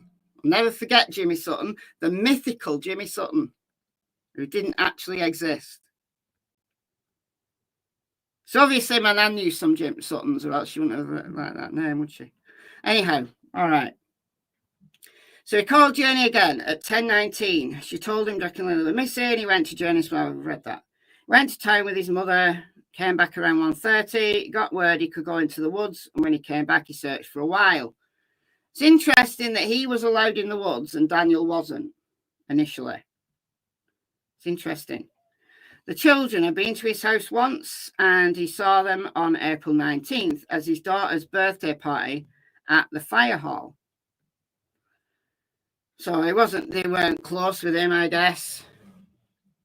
On May 8th, Constable Mackenzie and Constable McKendrick took a statement from Edmund Dixon, who saw Daniel, Malaya, and the kids at Dollarama on May 1st. So Edmund Dixon said he worked with Daniel at the sawmill, saw him at Dollarama parking lot at 11:30 and 12:30 on May the 1st. Or between, okay. They had a conversation for about 5 minutes and discussed enjoying their time off work. He also saw Daniel's girlfriend and their baby. So that's Malaya and Meadow. He saw other people inside the vehicle and heard children's voices, but did not see who was on the back seat.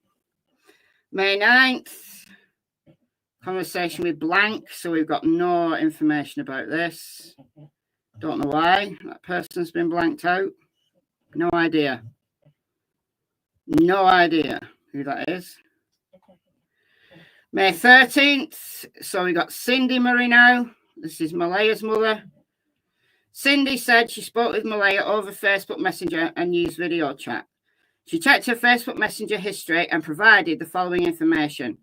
Cindy had a missed audio call on April 30th at 1:21 p.m. So we're going back into April now. They had a 12-minute video call at 4:40 p.m. Cindy said she didn't remember the exact call because they talk at least once a day or more. On May 1st, there was a missed call from Malaya at 2:52 p.m. and a video call at 3:37 p.m. Cindy said she called on video chat to see the kids, but nothing about the call stood out in her mind. On May 2nd, there's a blank and a message from Malaya saying the kids are missing and the police were there. Cindy said she learned from her mother, so that's be Patty, that the kids, hold on, is Patty Cindy's mother? Is Patty Cindy's mother? Anyway, don't matter, whose mother she is. Cindy said she learned from her mother that the kids were missing because she left her phone in the house when she was at the barn, which was why she missed Malaya's calls. She said she didn't know what time her mother called to let her know. Okay. If you could just look at her phone. CHORLEY. She was so careful. May 17th, Constable McIntyre took a statement from Chance Lays, Daniel's friend. So Chance said Daniel called him on Friday night to tell him the kids were missing and asked him if he would help with the search. So they went with their friend Adam and searched on Saturday. Lays used to work with Daniel at Blank and found him to be a hard worker and was reliable. So now we're looking at Justin Smith, who lives in the area where Jack and Lily went missing. Justin Smith said he was on good terms with the Mackenzie family and helped Journey out in the past. He didn't know Malaya, Daniel, Jack and Lily specifically. Helped with the search on Friday, Saturday and Sunday, but did not find anything. May 31st, Sergeant Stanton and Constable Ford took a statement from Natasha Haywood. Now, this is weird. I don't think this is anything, honestly. I really don't. I don't think this is anything. I think we'd have heard more about it if it had been something that was operationally relevant, and I don't think they would have. We may not even be here now if this was something. But anyway, on May 31st, they took a statement from Natasha Haywood, who called the office to report she had seen 2 children in the area of Lansdowne on May 2nd. She met with Constable McIntyre and Constable Donaldson in Lansdowne to show them where she saw the children. So she was travelling with her sons on Friday, May the 2nd, in the Lansdowne area between 9:30 and 10 a.m. She saw 2 children walking along the side of the road. She described the following. A girl was holding a young boy's hand. The girl was walking on the road itself with the young boy on the inside towards the ditch. He described the boy, or she described the boy, as being smaller than the girl. He was Caucasian with dirty blonde hair, wearing shorts. The girl was Caucasian with darkish hair and pigtails and was wearing a tank top with blue strings. So this is not the same description that Malaya gave as to what the children might be wearing. I mean, it's intriguing. It's in the right time frame, and it's in the right location. So it's very intriguing. Just slightly ahead of where the children were walking, there was a Caucasian female between 50 and 60 with a loose curl haircut. I don't know what that means, like wavy, I guess, wearing a white shirt and blue shorts. She was standing next to the passenger side of an older model light gold or tan-coloured sedan with the rear passenger door open.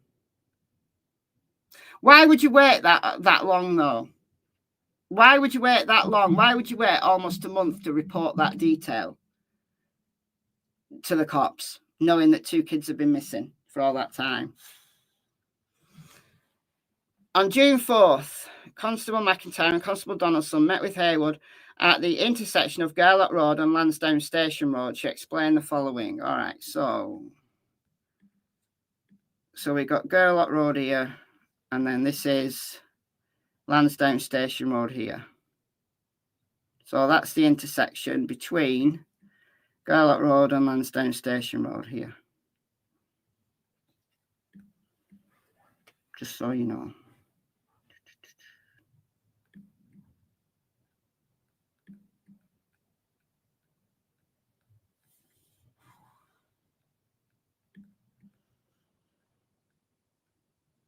There's the train tracks.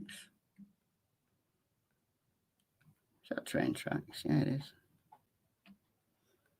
So we're looking at this area here.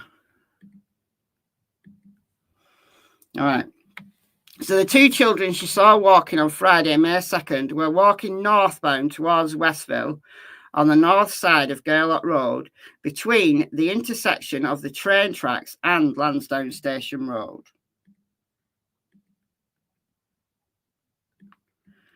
So they're walking on the north side of the road this way, going northbound, which is, where's Westville?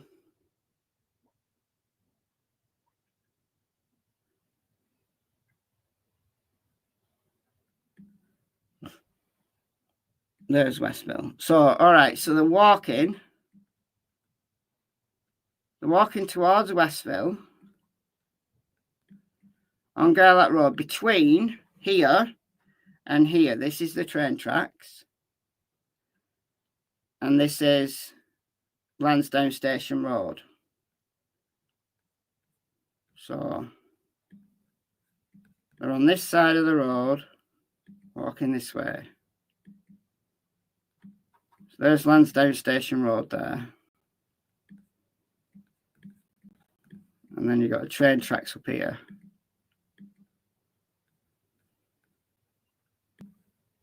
So it's a very specific location. Very specific location. But if Lily and Jack were leaving their house, they'd be walking in the opposite direction, wouldn't they? They wouldn't be walking in this direction. They'd be walking in the opposite direction. If they were just leaving. Okay. So we're walking northbound towards Westville on the north side of Garlock Road between the intersections of the train tracks on Lansdowne Station Road. The car she saw, which she thought was waiting for the children, was parked on the gravel shoulder at the intersection of Lansdowne Station Road and Garlock Road. The female was looking towards the children walking. Hayward provided the same description as above, but added she thought the girl was 9 to 10 and the boy looked around 5. So that's kind of right for Jack. Jack's 4, but Lily's only 6. So unless Lily was unusually tall for a 6-year-old, I don't think you'd generally mistake a 6-year-old for a 9 or 10-year-old. So I don't read too much into that. Obviously can't discount it 100%. As of July, investigators are working to identify the children seen by Hayward to determine if they are Lily and Jack. So we don't know the answer. There's been no updates. So this is as of July the 16th when this was written. Then we don't know. We've got no further information. But I think we'd probably be a little bit further along with the case, maybe, if it was determined that they were Lily and Jack. I don't know. But then why wouldn't the cops appeal for that person to come forward? Maybe they wouldn't want to know that person to know. I don't know. So I'm open-minded, but I'm inclined to think that that's not Lily and Jack.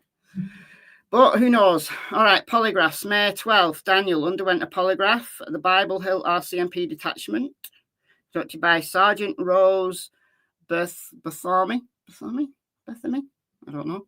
Following is a summary. So the analysis of the polygraph tracings associated to Daniel's polygraph examination indicated he was truthful. But we've got some, I bet that's the questions. May 12th, Malaya underwent a polygraph. Sergeant Dorr stated Malaya was agreed to undergo a polygraph examination in relation to this investigation in an effort to eliminate her as a suspect in causing her children's disappearance and possible murder.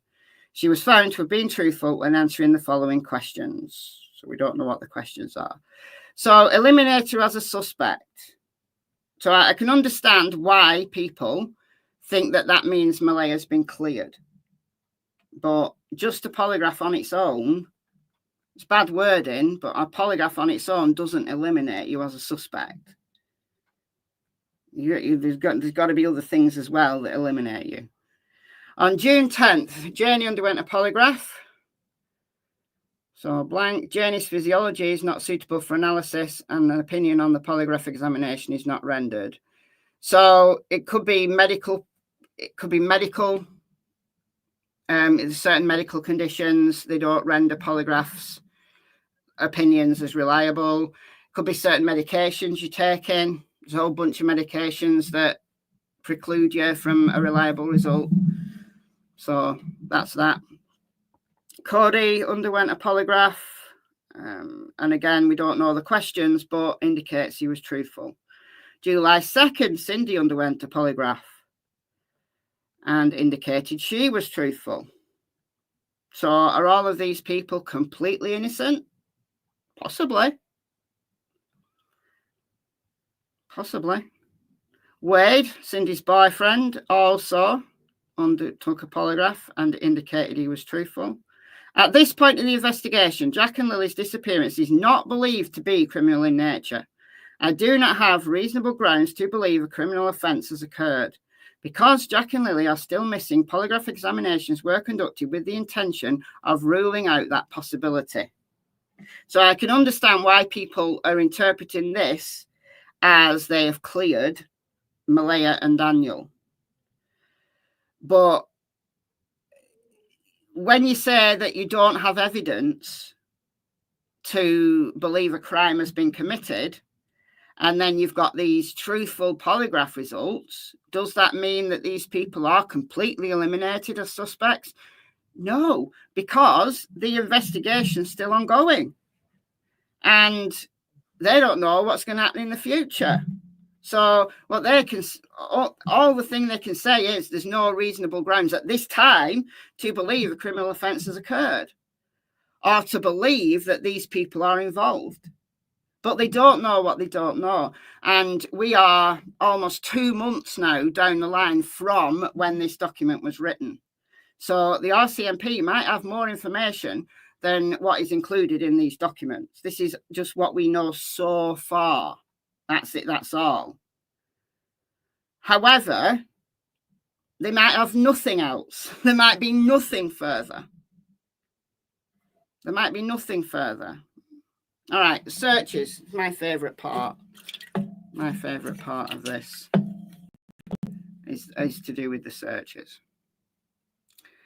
Okay, ground searches and search rescue. Right, I've read this. I've done videos on this part of this document, but I'm going to read it again just for completion. But go and check out the videos that I've done over the last few days on this case if you want like more of my opinions on this stuff.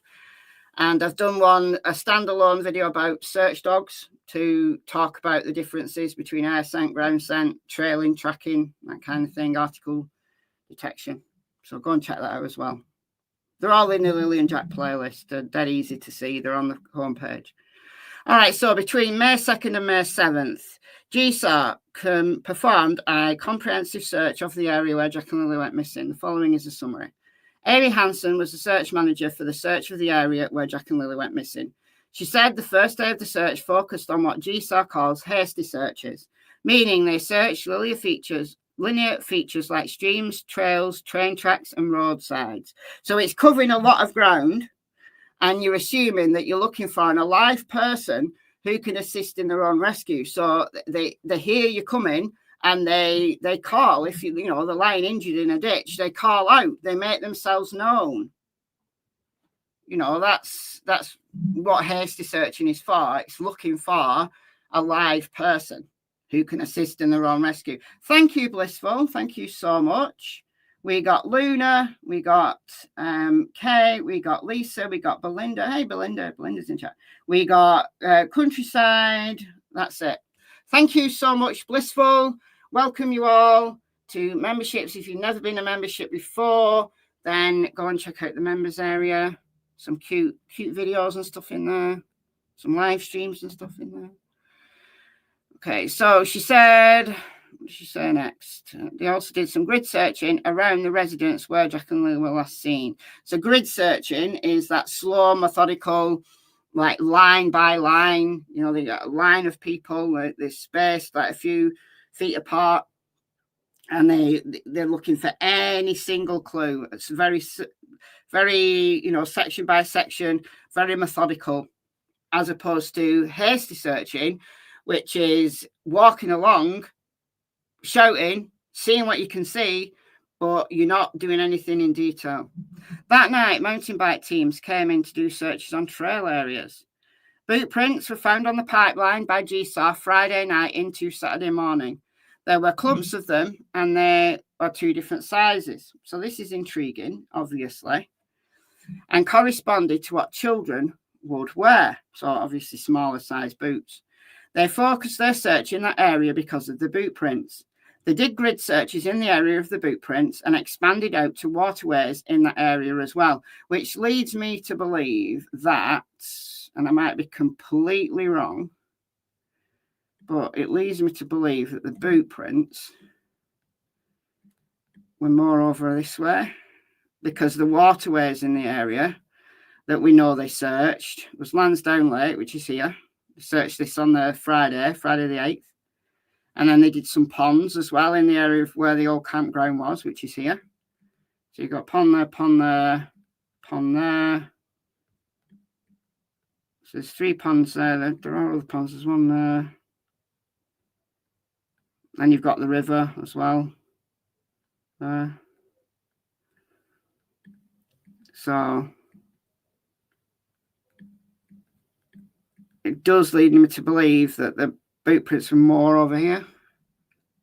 I might be wrong. Might be totally wrong. Might be totally off on that. Okay, so they conducted more searches in the area of the house. They brought in heavy urban dogs who use air scenting to find people that are alive. So again, go and check out my video specifically on dogs to learn about air scenting versus ground scenting and what these dogs actually do. I've got examples, I've got videos in there showing what these dogs actually do and how they do this work. They heard reports of people with kids out searching, so they're not sure whether the boot prints belong to Lilly and Jack. This is why allowing people just willy-nilly to go out searching is a bad idea, because you get into situations like this where you're not sure whether the evidence you're finding is evidence of the person you're actually looking for. This is why areas need to be carefully controlled when there's a search going on. And why would you take kids searching? Why would you take little kids out searching? I understand people want to help, but what if you came across a dead body? What if you came across, I don't know, a body that had been ripped apart by a bear? How do you know that you're not going to come across something like that when you're searching for a missing person? Don't take your kids out searching. It's crazy. But anyway, it's up to you to do what you want with your own children. They did think it was an out-of-the-way area for people to bring their kids to search. And again, if it was up here, I guess it would be quite out of the way. Right in the middle of the woods, I guess it would be quite out of the way. In the area of the search, they checked blinds, tree stands, and other structures that were open. They opened car doors if they were unlocked, but did not enter the houses of those who lived in the area. Between May 17th and May 19th, so this was one of the weekend searches, a secondary GSAR search was conducted in the area where Jack and Lilly went missing. The following is a summary. So they conducted another search in the area of Jack and Lilly's residence. The area they searched had previously been done with hasty searching and a dog, but were not grid searched. They conducted grid searches and overlapped in a few areas already searched to ensure they had not missed anything. Nothing was found related to Jack or Lilly. So I'm glad they went back and went through previously searched areas. You know, more eyes on an area, because people so often get missed. I say this again and again and again. People so often get missed. Does it mean Jack and Lilly are definitely not there? No, but at least it gives you a little bit more confidence that they're not there. They have about 70,000 drone photographs to review. If something is located on the drone that needs further inspection, they will let RCMP know. They did this on Monday, May 19th, when items were located in a drone photograph. It turns out it was not related. Between May 31st and June 1st, a third GSAR search was conducted in the area. Following is a summary. A bone was located by GSAR during the search, and it was seized and photographed by Constable Donaldson. Gave the bone to Corporal Matheru to deliver to medical examiner's office, and they determined it was not human. Oh, the dude that's out missing currently in Washington State, Travis Decker. Do you remember, if anybody's following that case? They found bones in the area where Travis was where he left his daughters murdered, and where his truck was seized. And those bones were taken away and analysed, but they are not human. So Travis Decker remains missing. The bones that they located in that area were not human. So just reminded me. All right, so underwater recovery. May 8th and May 9th, underwater recovery team checked bodies of water in the area of Jack and Lily's residence. The following is a summary. Okay, so 3 ponds were checked in the area of the campground and park near Jack and Lily's house. So these are these. This is the campground, the old campground. And pond. Is that a pond? There's a pond there, there's a pond there. There's all sorts of ponds. Pond there. Pond up here. But 3 ponds in the area of the campground were searched. The boat was placed in all 3 ponds and they used sonar to confirm there was nothing in the lake. There was a pond that was not easily accessible, that they could not put a boat in, and which was not searched. Could you not walk it? How deep was the pond? If it's a deep pond, I guess they're not going to put divers in, but there's a pond right there that's not been searched. That's a problem. That is a problem. Unless that pond is like so deep you can't even put people in to walk it or even dive it safely. Well, actually, maybe you need to bring in a specialist to do that. Just saying. May 9th, Lansdowne Lake. They used sonar to check the lake. Nothing was located. Now, water searches are incredibly difficult. Incredibly difficult. Especially in deep water. Especially in water that's got a lot of debris in it. So just because they come up negative on a sonar, you know, just doing it once doesn't mean to say that there's nothing in there. Again, people easily get missed. However, these, you know, it's a fairly big lake. These little ponds, though, you would assume that they're not that deep. You would assume it. I might be completely wrong. There are some really, really, like, you know, old mining areas. You get some really deep ponds. It's like they're surprisingly deep and they're only small. But yeah, there is quite a lot of water in this area. So that's another thing that concerns me as well.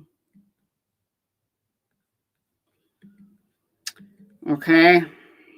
You checked all the areas they believed were accessible to small children. Okay, the further search, June 19th. So the underwater people completed a search of the pond that had been done previously at Lauder Campground. Nothing was located. So I don't know why they went back to that particular pond. Tip, maybe, I don't know. They also checked a swampy pond related to a tip that was received that said the pond should be checked. There was very little water and it was not suitable for diving or any other tools available to them. So you're just going to leave it at that? You're just going to leave it at that? You're not going to check it just because you don't have to. What? So there's very little water, not suitable for diving. Walk it then.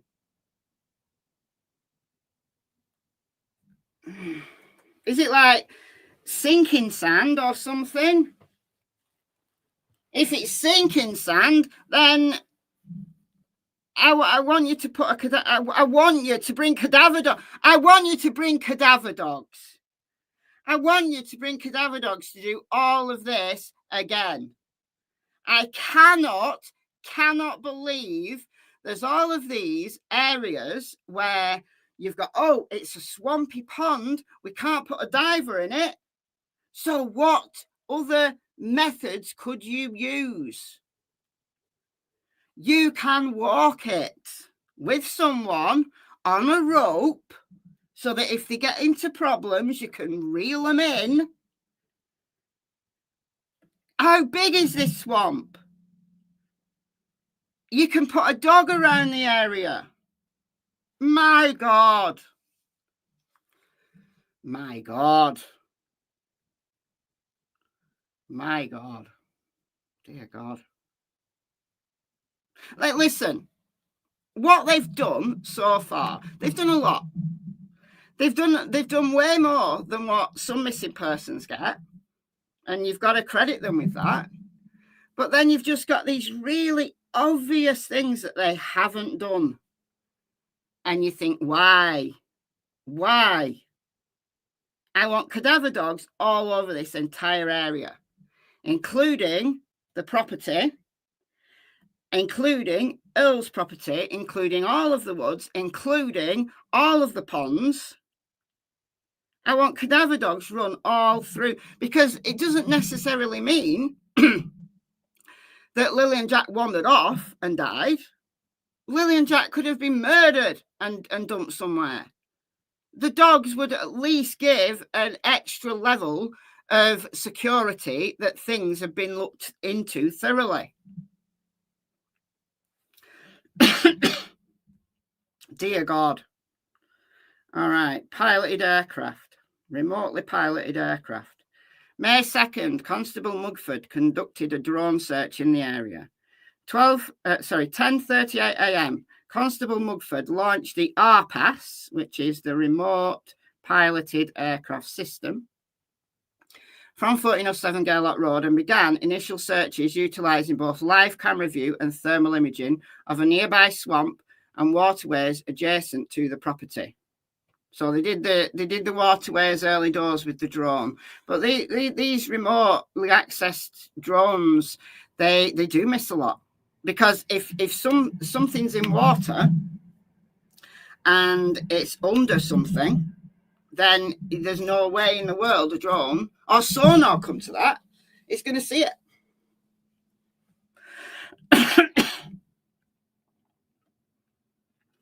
Okay, so continued grid searches of the area contained between Lansdowne Road, Gairloch Road and Lansdowne Lake, approximately 0.5 kilometres north of the residence.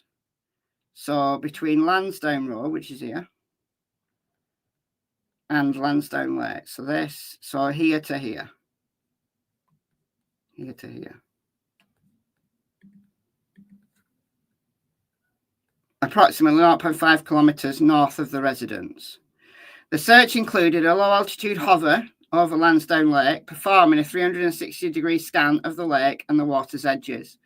The results of the lake search was negative. 2:07 p.m, Constable Mugford brought his RPAS down due to battery depletion. Because the Department of Natural Resource helicopter, the RCMP helicopter, the RPAS operator, Constable Nepal, were all out carrying patrols, Constable Mugford did not carry out any further flights. Constable Mugford carried out vehicle patrols on Lansdowne Road between Gairloch Road and Montreal Road. He checked a number of concrete waterways which passed under adjacent railbed, all negative. May 9th, Constable Hayes conducted a drone search, tasked to assist this investigation by searching the confined space under the trailer where Jack and Lilly lived with his... Right. Why are you putting a drone under there? Why don't you bring a cadaver dog to the property and get the cadaver dog under there? Because your cadaver dog can get into places where your drone can't. Let's carry on reading. He arrived at the residence at 6 p.m, was invited onto the property by Daniel. Hayes, through the RPAS under the trailer and with the assistance of lights on the RPAS, was able to view the majority of the front and rear of the space below the trailer on the left side. The furthest space to the rear of the trailer could not be checked due to hanging insulation. Well, guess what? A dog wouldn't have that problem, because a dog doesn't need to use their eyes. A dog is using its nose. So yet another reason why a cadaver dog, send a cadaver dog under that trailer and I'd be a lot more confident. He checked the right side and estimated he was able to see about 2/3 of the right underside of the trailer. As the ground was sloped and the RPAS could not fit in the remaining space. Guess who could though? Guess who could though? These people, honestly, infuriating. May 21st and May 30th, Constable McIntyre and Constable Donaldson arranged for septic searches at 1407 Gairloch Road and a nearby Lauder campground. May 21st, McIntyre and Donaldson went to Janie's residence and arranged for the septic tank to be pumped. Janie gave permission for it to be pumped. Nothing was located. May 30th, Donaldson and Ronahan met with the owners, Wanda Lease and Todd Pellerin at Lauder Campground. The following was searched. All locked and unlocked buildings with nothing located. 3 septic tanks were pumped and a camera was used to search inside the tanks. Nothing was located. People go on and on and on about septic tanks, and it's very rare that septic tanks have the capacity for a body to be put in there. It's very rare. It does happen, though. There was one in the UK. Someone called, I think her name was Helen Bailey, and her husband had murdered her and put her in an old septic tank that was no longer used. It was like a disused septic tank on this property. And then he'd put his vehicle over the top of it so you couldn't see that there was anything underneath. And it was weeks before they realised that, oh, there's this septic system that hasn't been checked. And they did, and she was in there. Her and her little dog. He murdered the dog as well, threw the dog in as well. Yeah. So it does happen. It's not often, though. All right, satellite analysis and image review. On June 9th, Dr. Deborah Cormar of the RCMP, National Centre for Missing Persons and Unidentified Remains, provided a report of a satellite analysis and image review of the area surrounding Gairloch Road. The following is a summary. Dr. Deborah Cormar is a forensic anthropologist and was requested by RCMP. Look, that's a rubbish acronym. Change it. Make it something easier. To complete an assessment of the potential for GIS satellite analysis on this file. The locations provided by the investigators was used to define a search area of 21.2 square kilometres, and a kilometre is 0.6 miles, for those of us still using old money, with a time frame of interest May 1st to May 3rd. Dr. Cormar's report concluded there was dense cloud cover on the day of the disappearance and intermittent dense cloud cover for May 3rd, which limited the number of images available. There were 2 images available for purchase from May the 1st. Dr. Cormar said because the image inventory was low, the expectation of discovering anything of evidentiary value was low. So they tried to do satellite imagery, too much cloud. Right. Analysis of boot print. So this is interesting. Between May 3rd and May 27th, efforts were made to confirm the boot print located on the pipeline in the search area belonged to Lilly. The following is a summary. On May 3rd, Corporal Tidgenchuk, contacted Forensic Identification Services to take a cast of the located boot print. And on May 23rd, Corporal Clip contacted Constable Dunderdale and said the cast of the boot print showed a specific number, 29, as part of the tread. She wondered if the number was based on design or size. Constable Dunderdale went to Walmart and located several sizes of the same boot. The number is consistent with the case. 29 was only found on size 11 boots, but other sizes are different numbers. For example, size 12 at the number 30 and size 10 at the number 27. Malaya said when asked she thought Lilly wore a size 12 or 13, which would not be consistent with the boot print found on the pipeline. On May 27th, Constable Hall went to Walmart in New Glasgow with a record of Walmart transactions provided by Malaya.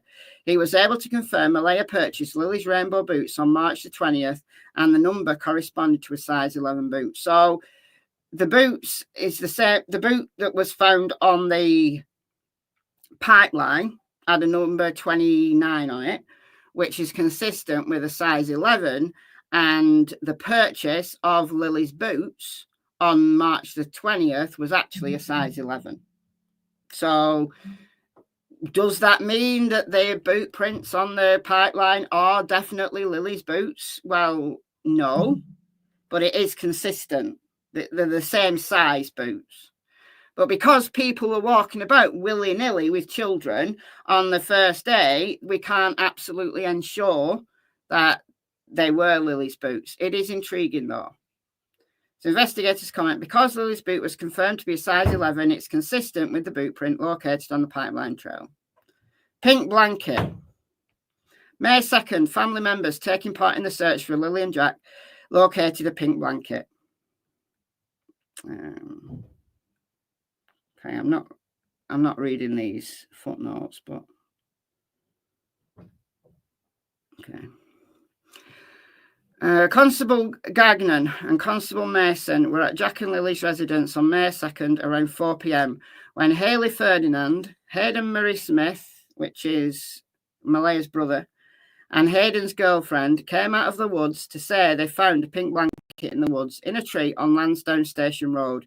They showed a picture to Malaya and Daniel, who confirmed the blanket belonged to Lily. Well, Daniel said it wasn't hers at first. But anyhow, so they drove Haley, Hayden, and Hayden's girlfriend back to the location where they saw the blanket. Gagnon seized the blanket. Corporal Martin and his police dog were called to the area. He took photographs of the blanket. He walked for about a kilometre in the area with his dog on an adjacent trail. They did not pick up a scent to complete a track. So Lansdowne Station Road, right? So remember, the pipeline's up here with the boot print, and then the blanket's found on here somewhere. So this is Lansdowne Station Road down here. So one of the cops came along with a dog and walked along, but didn't get a track.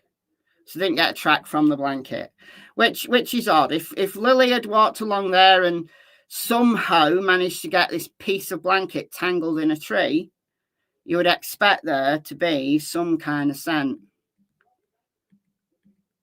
But there wasn't any. Other parts of the blanket were seized from Malaya and Daniel's house by Corporal Rice on May 4th at 9:09 p.m. It was located inside a trash bag at the end of the driveway. On May 5th at 11:07 a.m., Gagnon showed Tinchuk the seized blanket, and she compared it with the image of the blanket seized from the residence. She believed they were pieces of the same blanket. They checked it to confirm that it was the same blanket. She drove to the location where the blanket was seized. She confirmed it was exactly 1 kilometre from Jack and Lily's residence. So 1 kilometre, it's 0.6 miles.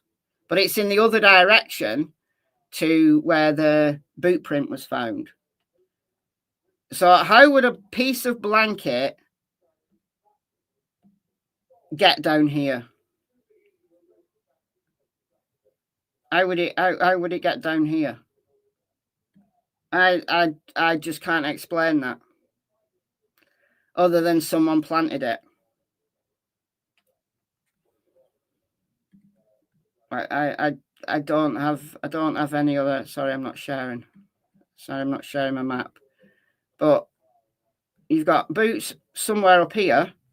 You've got blankets somewhere down here. I can't explain that. And then you've got no track, no dog track. Statements. Haley said she is stepsisters with Malaya, so Lily and Jack are her niece and nephew. Haley said Malaya had cut out her family members and she had not seen Malaya or the kids for 2 years. Haley saw that the children were missing on Facebook after she got home from work on May 2nd and went to Lansdowne to help with the search around 2 or 2:30. They went home around 2 a.m. and then came back on Saturday to search as well. Haley said she went searching on Friday with her brother Hayden and Hayden's girlfriend Emily. While searching, they found a pink piece of a blanket on a tree with 2 bigger size shirts on the ground just below. Hayden took pictures. The blanket was at the end of a logging or ATV trail. Haley described the blanket as hanging on a branch like it was thrown or set there. Haley said she didn't think any one of them touched the blanket. She also believed the shirts were rags and didn't have anything to do with the blanket. So, back here.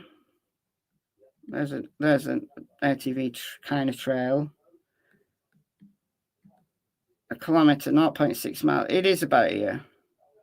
So in this vicinity, I can't go down to. Can't go down to that. So we've got rags, and we've got a piece of a blanket in a tree, and no scent of Lily.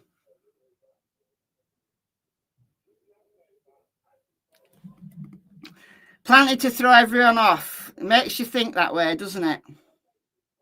It does make you think that way. Unfortunately, it makes you think that way.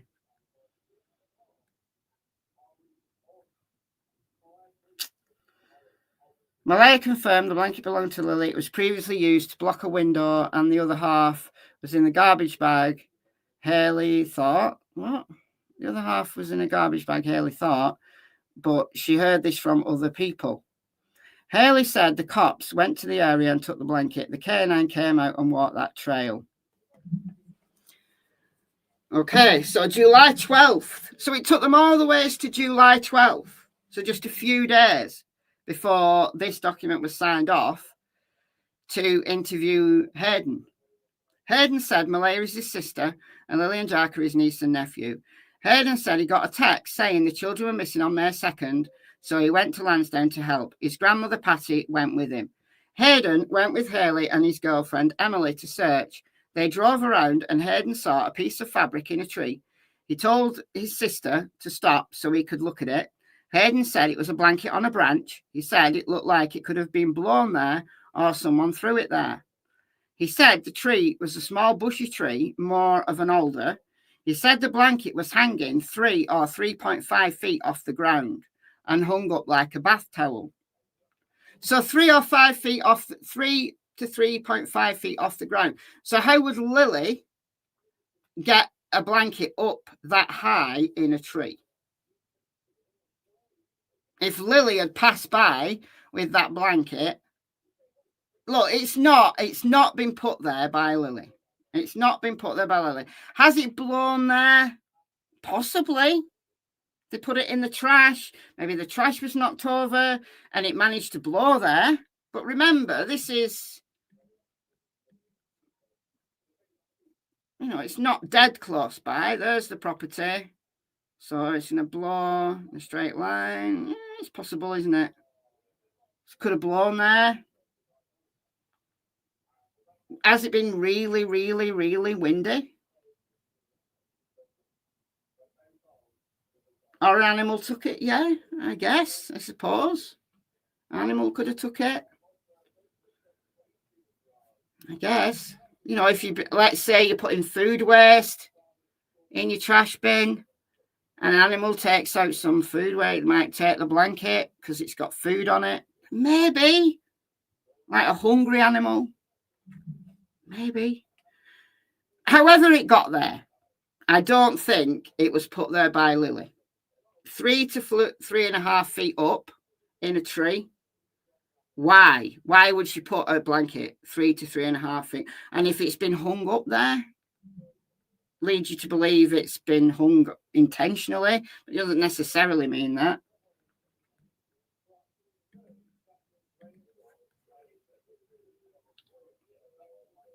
He described it as pink, fuzzy, girly blanket. It was located right on the shoulder of the main road at the corner. He said they went right back and got the police officers who came to look at it. So, yeah, it's in this location. This is the corner there. There's, you've got an ATV trail there, so it's around here somewhere. But what's this? Like there's a house there or something. Might be a barn. But there's something there.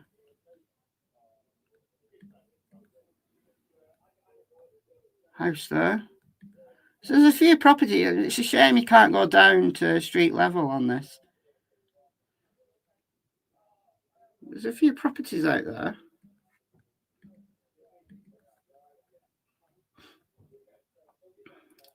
Okay, so the K9 unit came and took the dog up the trail. Hayden said he took a photo of the blanket on Emily's phone, went back to show Malaya. Malaya said it might be Lily's, but she threw it out in the garbage. Hayden said he didn't know what happened with the blanket after that. Hayden said there was also clothes on the ground, but they looked old and ripped up. On July 12th, Constable Himmelman and Constable Robinson obtained a statement from Emily. So this is Hayden's girlfriend. Emily said she's Hayden's girlfriend. They were staying at Patty's and she woke up to a phone call saying the children were missing. They went out and started to help search. She went with Hayden and Ailey in the woods and they drove around. They saw kids' clothing hanging on a tree. Okay.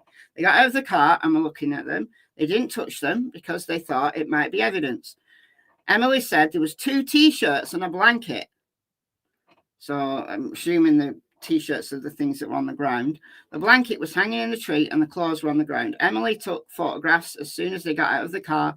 They drove back and asked Malaya if the clothing belonged to the kids. Malaya said the blanket belonged to Lily, but the clothes did not. They then told the police, who went to investigate. Emily looked at the data from the photos and looked at the data on the photos and saw they were taken on May 2nd at 3:24 p.m. Video surveillance. All right, video surveillance. On May 7th, Constable Himmelman attended Walmart in Truro to obtain the video surveillance. He learned the following. So, reviewed the video from Wednesday, April 30th, and saw the following. Malaya entered Walmart at 7:54 p.m. holding a baby.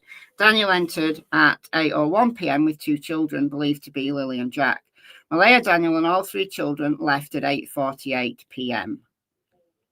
So, May 9th, Constable Cave reviewed video surveillance and the receipt from Dollarama, dated Thursday, May the 1st. At 1:53 p.m., Malaya entered Dollarama. Daniel entered with Jack and Lily at 2:01 p.m. Okay. They all exited the store at 2:25 p.m. School bus surveillance, May 15th. Constable McIntyre. Hold on a minute. Daniel said that they stayed in the car and everyone was asleep. Maybe that was for some other store. Who knows? All right, school bus surveillance, May 15th. Constable McIntyre spoke with Blank about the video surveillance. He learned the following. Blank confirmed there was video surveillance from school, advised she required a court order to produce the video. She said the retention goes back until September 2024, so they have the video from the time frame requested on May 17th, submitted and was granted an application for a records access order. Okay, school bus video surveillance was picked up. At 9:11 a.m., I received a call from Blank who advised that the request bus video surveillance was ready for pickup. Okay, so they picked it up. On May 21st, I tasked Constable Askew with the school bus video review and later spoke with him about the review. I learnt the following. Blank. So we don't have information about that. But what we learned earlier on in this document was that they'd actually seen Jack and Lily on the bus and either Malaya or Daniel getting them off the bus. So they do know that Jack and Lily were at school on Monday and Tuesday. May 28th, retired Corporal McKay reviewed the remaining bus video. Following is a summary. All right, video canvas. They had several conversations with Constable Bergmark on video canvases conducted in the area of Jack and Lily's residence. Assigned video coordinator on May 15th. They were really slow at doing this. This should have been one of the earliest things that they did. Video surveillance. They've got to get on this very quickly because a lot of video systems, they overwrite. You know, they have a small memory and they overwrite. You know, some of them, they overwrite as quick as 48 hours. Others, it's more like a week. So they need to get on this because the amount of information that's lost during the first week is incredible. It's so important for video surveillance to be done, like to be at least been started. Like one thing that the cops did really well in Sebastian Rogers' case in Tennessee is they got on to cameras. Like that morning, Sebastian had only been missing. He was reported missing at 6:33, I think it was. And the cops were like there by 9 o'clock. They were starting video canvas. They were starting doing door to door looking for cameras. That's how it's done. You do it quickly.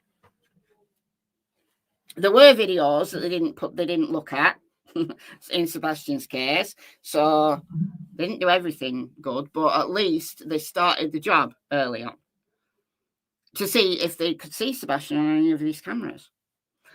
Okay. All right. So Bergmark was assigned as the video coordinator on May 15th. So we're already 13 days in. We're already 13 days in. In addition to a previous canvas that occurred during the initial. Oh, good. So they did it. Where did they do the canvas though?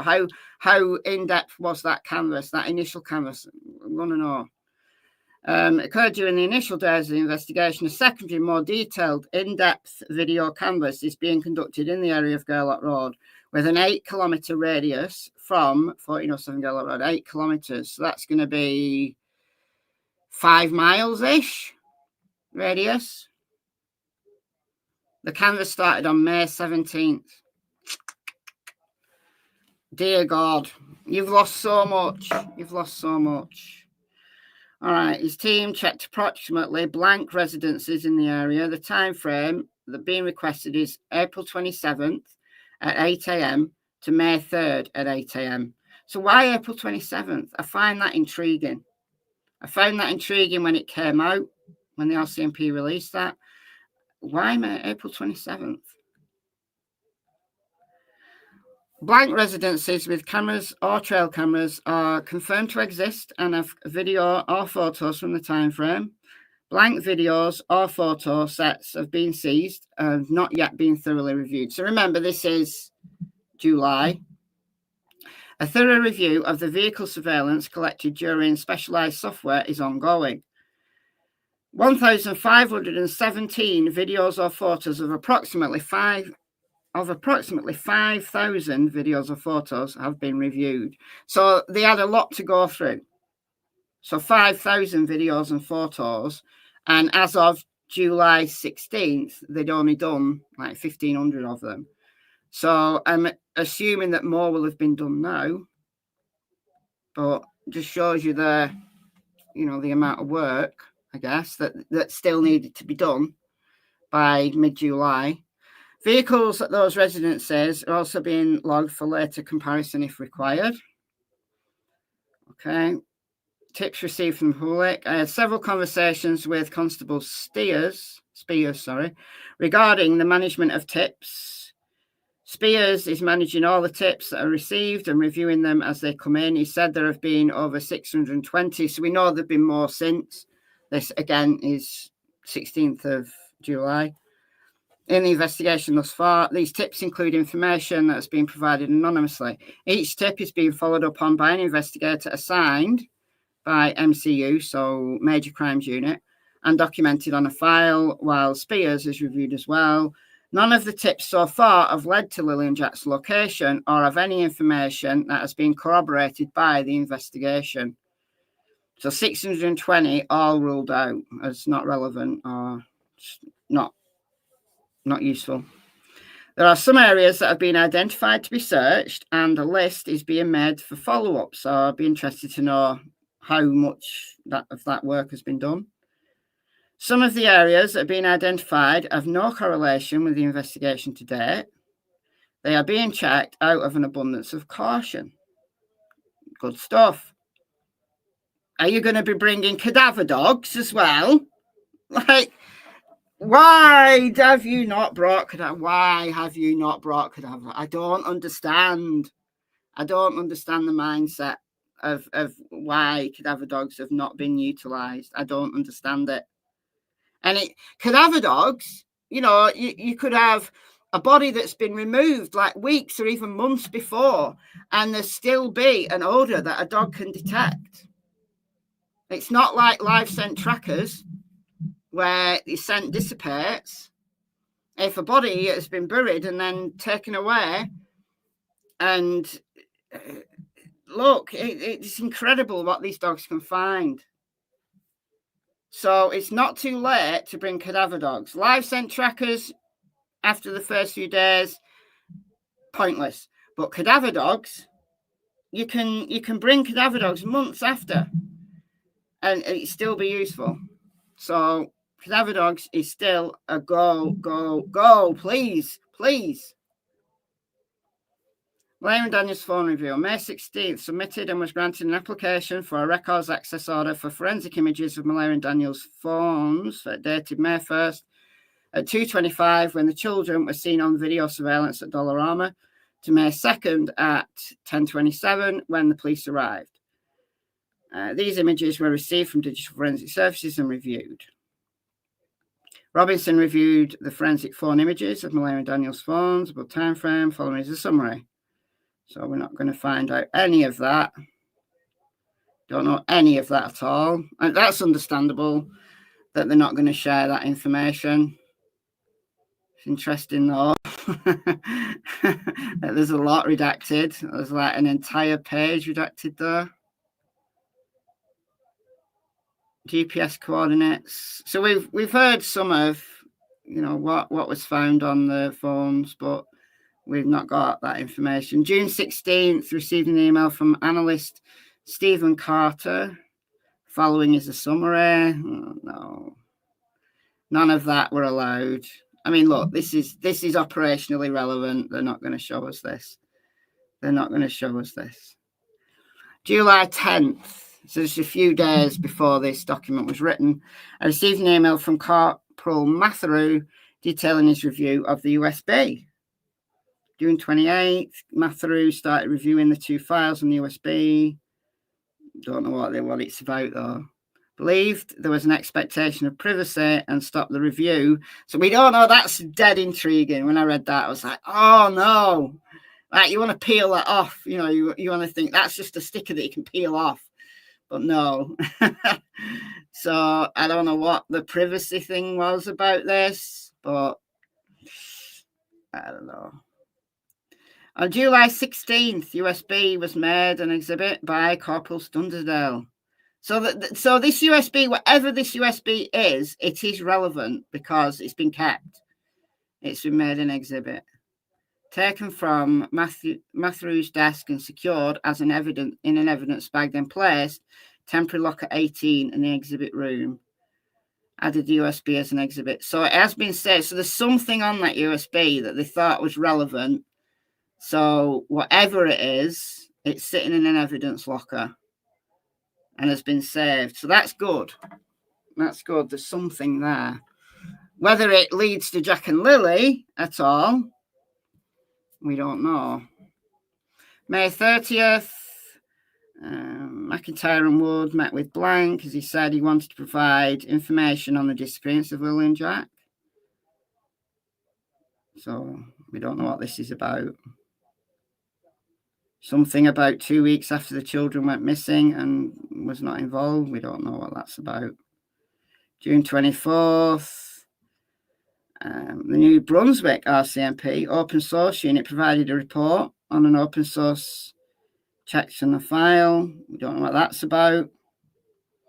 July 9th, Malaya as his role as family liaison. Following is a summary. So Malaya requested a meeting. So we don't know what that's about.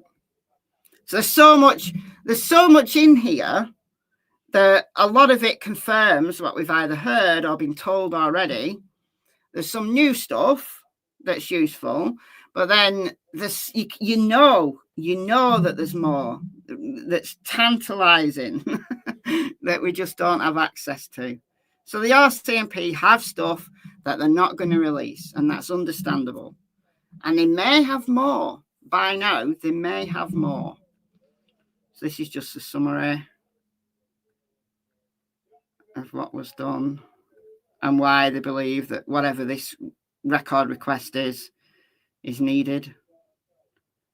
I believe a record access order under the Missing Persons Act to obtain copies or access to records relating to Lilly Jack Sullivan will assist RCMP in locating the missing persons by providing the context of the blank, which may possibly identify further investigational avenues that could be pursued. That's tantalizing. So this is the last record that we have. What happened? We don't know. But it does seem to me that the cops are thinking beyond Lilly and Jack got lost in the woods. I think they're thinking beyond that. They're certainly investigating beyond that. I believe from speaking to Constable Tom Dunderdale, detailed in paragraph 72, that the records exist, specifically a Sandisk cruiser, blah, blah, blah, and will be in the possession under the control of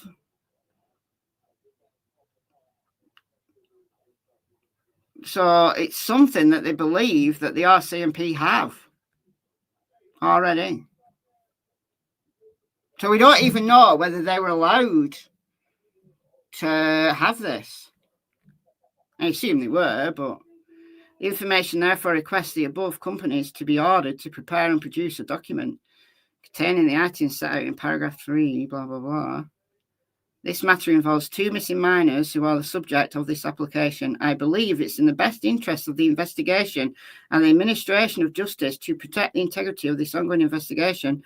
There are still investigative avenues remaining within this investigation, and the investigation may progress to a criminal investigation should the elements of a criminal offence be identified.